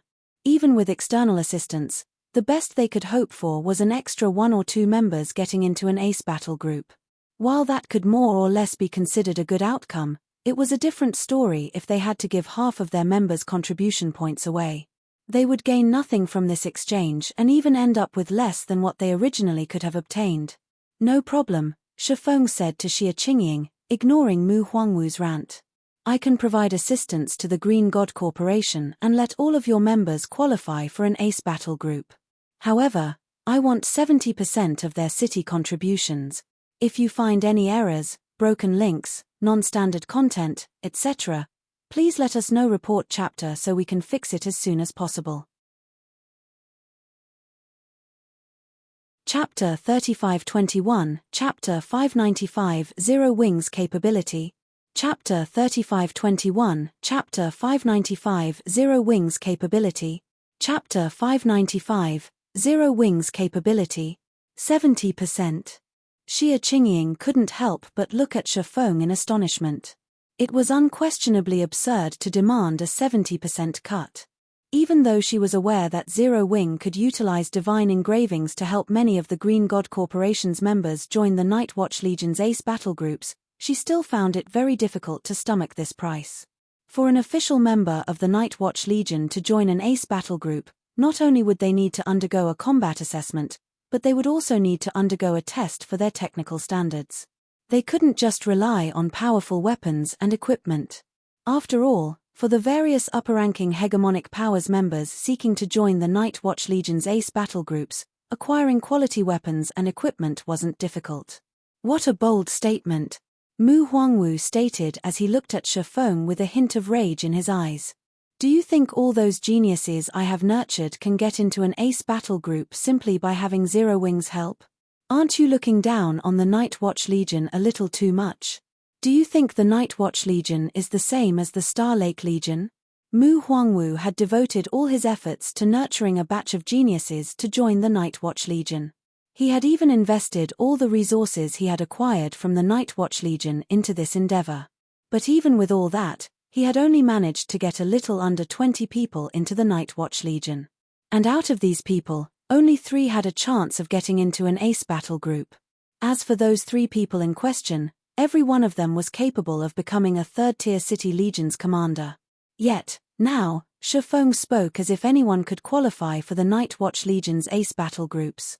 If you are skeptical of Zero Wing's strength, how about we make a bet, Elder Mu? Shifeng smiled as he looked at the furious man seated next to Xia Qingying. If I lose, Zero Wing will raise the basic attributes of the Green God Corporation's members in the Night Watch Legion to the legendary standard for free. That means they'll have basic attributes rivaling players fully equipped with legendary items. Conversely, if Elder Mu loses, you will have to help Zero Wing in cultivating some geniuses. How about it? Do you dare accept this bet, Elder Mu? Mu Huangwu was very reputable in Shifeng's previous life. Many conglomerates even tried to invite him to nurture their talents. Unfortunately, after Mu Huangwu helped the Green God Corporation produce a new generation of 3-star grandmasters, he abruptly retired and stopped training people completely. Even when Zero Wing offered to compensate him handsomely, Mu Huangwu still refused. Later down the line, all traces of Mu Huangwu even vanished from the greater world. Now that Mu Huangwu was right before his eyes, Shifeng naturally had to make good use of this opportunity. If he could get Mu Huangwu to nurture Zero Wing's talents, it would absolutely allow Zero Wing to progress further in this life. Raise their basic attributes to the legendary standard? Mu Huangwu had his interest piqued by Shifeng's words. Are you serious? The Green God Corporation might have quite a few legendary weapons and equipment, but there was no way it could afford to invest all of these items into the Night Watch Legion. As for increasing the basic attributes to the legendary standard, it was similarly a distant and unachievable dream. However, if Shifeng was telling the truth and Zero Wing had a way to increase the basic attributes of all of the Green God Corporation's members in the Night Watch Legion to the legendary standard, the number of people capable of joining the Legion's ace battle groups would definitely skyrocket. Vice President Xia can vouch for me on this point, Shifeng said as he turned to look at Xia Qingying. I can indeed vouch for this point, Xia Qingying said, nodding. But she still couldn't help but look at Shifeng in confusion, failing to comprehend where Shifeng was going with his proposition. If that's the case, I can take you up on your wager, Mu Huangwu said, nodding after hearing Xia Qingying's assurance. Then, he looked at Shifeng and asked, so, what do you want to bet on? Please come with me. Seeing that Mu Huangwu had taken the bait, Shifeng smiled and stepped out of the lounge. What is he trying to do? Xia Qingying wondered as she looked at Shifeng's departing figure in confusion. Initially, she thought Shifeng would set the topic of his wager as whether Zero Wing could help improve the basic attributes of the Green God Corporation's members join the Night Watch Legion's ace battle groups. Then, he would handily win the bet by using his divine engravings to enhance the weapons and equipment of those members. But Shifeng didn't intend to make such a one-sided wager by the looks of things. Moreover, he seemed incredibly confident in whatever he had planned. Zero Wing Training Center, top floor advanced combat simulation room. Currently, 19 of Zero Wing's battle group members were training in the simulation room half the size of a sports stadium. Among them, some were formerly members of the Silver Frost Legion, such as Fire Dance and Jun Luosho. Now, though, they were officially members of the Star Lake Legion thanks to Red Frost's authorization. What do you think of Zero Wing's battle group, Elder Mu? Shifeng asked as he pointed at the individuals training in the room. Do you think they can win the Tier 5 match against the 15 cities later on? Mu Huangwu started to scrutinize the Zero Wing battle group members training in the room. Not a chance, Mu Huangwu stated without hesitation.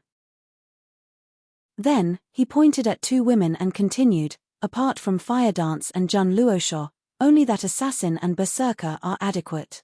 Everyone else's standard is abysmal. None of them are even one-star Grandmasters. They might do fine if they only have to go against one of the 15 cities, but against all 15 cities simultaneously, they might as well not even show up for the match.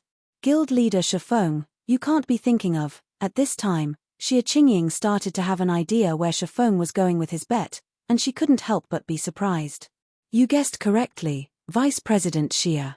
Since Elder Mu doubts Zero Wing's ability to nurture talents, I naturally have to bet on it with Elder Mu, Shifeng said, chuckling.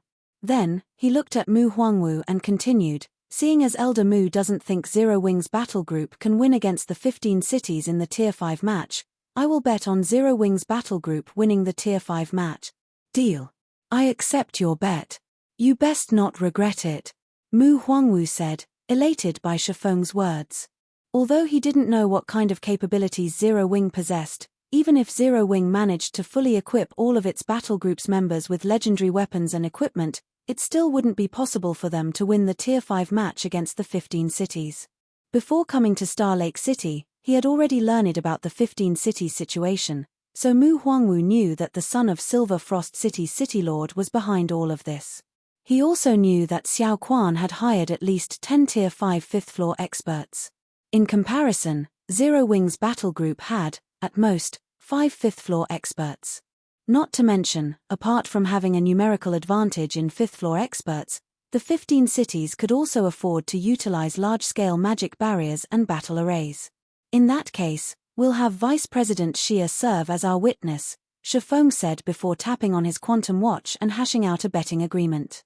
According to the agreement, so long as Zero Wing's battle group won against the 15 cities in the Tier 5 match, Mu Huangwu would do his best to help Zero Wing train its talents. Conversely, if Zero Wing's battle group lost the Tier 5 match, Zero Wing would assist the Green God Corporation establish a foothold in Nightwatch City at no cost. Is your guild leader crazy, Luosha? Fire Dance couldn't help but be confused when she saw Shifeng and Mu Huangwu signing a betting agreement with each other. Elder Mu's insight and information network are extraordinary. Since Elder Mu dares to take the bet, the 15 cities must have a numerical advantage over us in terms of fifth-floor experts. Yet, your guild leader doesn't plan to call for Zero Wing's other experts to help and only plans to have our group fight? After training with some of Zero Wing's members in the Advanced Combat Simulation Room, Fire Dance learned that Zero Wing had many fifth-floor experts under its command. Moreover, this number exceeded 100. It was just that the people of Star Lake City were unaware of this fact. Now that the 15 cities would soon arrive, Shifeng could have easily called upon these fifth-floor experts to win the upcoming city battle. Yet, instead of doing so, he intended to rely only on Zero Wing's battle group to fight. His actions were simply incomprehensible. I don't know. Nonchalantly, Jun Luosha said, but I'm sure guild leader Xia has a solution. Solution? What solution? That's a force of 3,000 we are talking about, Fire Dance exclaimed, exasperated by Jun Luosha's response. After Mu Huangwu's group left, Shifeng turned around and walked over to Fire Dance and the others. Then, he pulled up a file on his quantum watch and shared it with everyone present. The file was a detailed report on mana purification techniques. Upon reading the report, Fire Dance and the others promptly fell silent. We still have a little more than 10 hours before the battle with the 15 cities begins. I have already sent each of you a bronze mana purification technique, so try to learn as much as you can within this time. I will also reward anyone who succeeds in learning it with an even better mana purification technique, Shifeng said. Then, he swept his gaze across the stunned individuals in the room before leaving. If you find any errors, broken links, non-standard content, etc., please let us know. Report chapter so we can fix it as soon as possible. Chapter 3522, Chapter 596, Cities Gather. Chapter 3522, Chapter 596, Cities Gather. Chapter 596, Cities Gather. What? I thought only special weapons and equipment could increase mana strength. I must be seeing things. According to the instructions, so long as I master this bronze mana purification technique, my Tier 5 mana can be strengthened to the standard of Tier 6 NPCs. This is crazy. Where did guild leader Xia even get something like this? If news of this gets out, the various Apex powers will definitely lose their mind.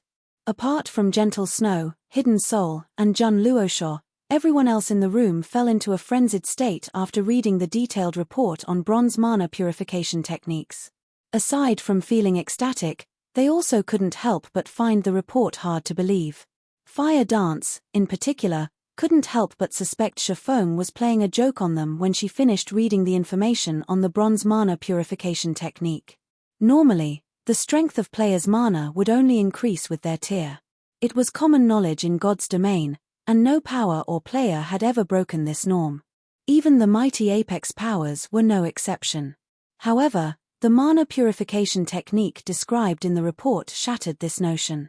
So long as players successfully learned a bronze mana purification technique, they could elevate the strength of their mana by up to 1 tier, which was simply unbelievable. It should be known that the improvement of one's mana wouldn't lead to just an improvement in strength. It would also reduce the difficulty of constructing mana bodies and divine bodies. What was even more unbelievable was that according to Shifeng, once they learned the bronze mana purification technique he sent them, he would reward them with an even better mana purification technique. Why do you seem unsurprised by all this, Luosha? Fire Dance asked when she noticed the girl beside her looking as cool as a cucumber. We are dealing with a technique that can increase the strength of our mana here. It is probably unique in the entire God's domain. Don't tell me you already knew about it long ago. In response, Jun Luosha frankly nodded and said, the guild leader previously said that this was information classified to core members and above, so I never told you about it, Big Sis Fire. Core members already knew about this secret previously? Fire Dance couldn't help but look at Jun Luosha in astonishment. Previously, she hadn't thought much about becoming a core member of Zero Wing. After all, in her opinion, she already knew everything there was to know about Zero Wing. But now, she realized that she knew nothing about Zero Wing. The mana purification technique's existence could shake the entire Greater God's domain. If the various powers got their hands on it, they would probably ensure only their core executives knew about it. Yet, now, Zero Wing had not only shared this secret with elite members like her and the others in the room, but it had also allowed them to learn this precious technique. Unless Zero Wing was led by fools, there could only be one reason the guild would do such a thing: it had secrets far more valuable and important than the mana purification technique. However, no matter how Fire Dance racked her mind, she simply couldn't imagine what secrets Zero Wing could have that surpassed the mana purification technique. While Zero Wing's battle group members began studying the bronze purification techniques, Shifeng promptly sent a copy of the bronze purification technique to Red Frost and logged back into God's domain. Xia Qingying had already sent him 200 God crystals, so he intended to utilize the Nameless City's superior environment to start learning how to inscribe an intermediate divine engraving. Fortunately, as Shifeng expected, the dense eternal energy that filled the Nameless City created an excellent learning environment. Even though he had yet to learn a mana purification technique, he only had to spend 150 God crystals, which was equivalent to 3 learning attempts, to grasp the intermediate enhancement engraving. The cost of learning an intermediate divine engraving is truly extravagant. Shifeng winced in pain when he inspected his bag space. The expenditure of God crystals was only to let him experience the inscription process. Besides that, he also had to expend 7 luminaries crystals to put his knowledge into practice. Previously, when he was learning how to draw the basic enhancement engraving, he had expended tens of thousands of units worth of 7 luminaries crystals to expedite the learning process. Now, in order to learn how to inscribe the intermediate enhancement engraving quickly, he had expended over 500,000 units of 7 luminaries crystal. The learning cost had increased by nearly tenfold. Fortunately, he had entrusted the development of divine engravers to Xia Qingying. If it were left to Zero Wing alone, it would have been impossible with the guild's lack of foundation in the Greater God's domain. Even so, with how costly it was to nurture divine engravers, the best the Green God Corporation could do was nurture a batch of apprentice divine engravers. After all, the cost of inscribing an intermediate divine engraving was on a completely different level than that of a basic divine engraving. The basic enhancement engraving was only composed of 3 divine patterns. Although the cost of inscribing divine patterns would double with each additional divine pattern inscribed, with the first pattern costing 10 units, the second pattern costing 20 units, and the third pattern costing 40 units, it would only cost 70 units of 7 luminaries crystal to inscribe all 3 divine patterns. In comparison, the intermediate enhancement engraving required the inscription of 6 divine patterns. The 6th divine pattern alone cost 320 units of 7 luminaries crystal to inscribe. This simply wasn't an expenditure an ordinary power could afford on a large scale. Thank goodness I found a treasure like this Nameless City. Otherwise, it would be impossible to nurture divine engravers in the future. Shifeng inwardly celebrated when he saw nearly half of his stockpile of 7 luminaries crystals had disappeared. Players needed to expend 7 luminaries crystals to inscribe divine engravings because their mana lacked purity. Unless players had mana nearing the standard of Tier 6 gods, they could not use their mana to inscribe divine engravings. They could only rely on external mana sources such as 7 luminaries crystals to do so. In a way, one could say that the art of inscribing divine engravings was not something players of the current era could learn. Fortunately, he had discovered mana purification techniques. With the help of mana purification techniques, players could achieve the mana of Tier 6 gods with relative ease. At that time, Players would no longer have to rely on 7 luminaries crystals to inscribe divine engravings. Instead, they could accomplish the task using their own mana, even if it was just barely. At the same time, Shifeng also had to admit that, while intermediate enhancement engraving was costly to produce, its effects were leagues above the basic enhancement engraving. The basic enhancement engraving only increased the basic attributes of the inscribed weapon or equipment by 10%, whereas the intermediate enhancement engraving increased basic attributes by 30%. It should be known that this increase wasn't simply included in the modifiers that came with the inscribed item. Instead, it directly enhanced the basic attributes of the inscribed item. Later on, the inscribed item's inherent modifiers could further improve these additional basic attributes. If a player were to be fully equipped with fragmented legendary items inscribed with the intermediate enhancement engraving, it wouldn't be an exaggeration to say that they were fully equipped with legendary items. At this point, Shifeng couldn't even imagine how much of an improvement an advanced divine engraving could bring. Regardless, now that Shifeng had learned how to inscribe the intermediate enhancement engraving, he had officially graduated as an apprentice divine engraver and was now a true divine engraver. So, he promptly began producing intermediate enhancement engraving scrolls. Each production attempt cost 630 units of 7 luminaries crystal, and Shifeng's failure rate was about 50%. In other words, the cost of each intermediate enhancement engraving scroll he produced was a whopping 1,260 units of 7 luminaries crystal. At this price, it would cost him about 15,000 units of 7 luminaries crystal to fully inscribe a player's equipment. And if he were to translate that into a 20-man team, the total cost would be roughly 300,000 units. Subsequently, time quickly passed. Before Shifeng knew it, he had already finished making enough intermediate enhancement engraving scrolls to inscribe 2 20-man teams fully. Although he managed to raise his success rate as his proficiency grew, he still spent most of his 7 luminaries crystals. Now, he was only left with a little over 50,000 units, which wasn't even enough to create a Tier 6 divine body.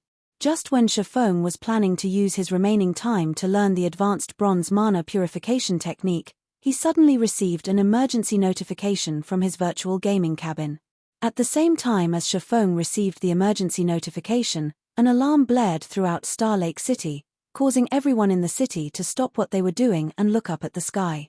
At this time, 15 enormous holographic screens appeared above Star Lake City. Each screen displayed a different mobile city approaching Star Lake City, and these 15 cities had Star Lake City completely surrounded. Faintly, everyone also saw numerous individuals standing atop the walls of these mobile cities, and all of these individuals revealed excited expressions as their respective cities neared Star Lake City. Shortly afterward, the entirety of Star Lake City started to get virtualized, and a holographic timer covering half of the city's sky began counting toward the start of the imminent city battle. If you find any errors, broken links, non-standard content, etc., please let us know. Report chapter so we can fix it as soon as possible. You're tuning in to the Celestial War YouTube channel. Don't forget to subscribe and join us on this journey to catch the most captivating stories,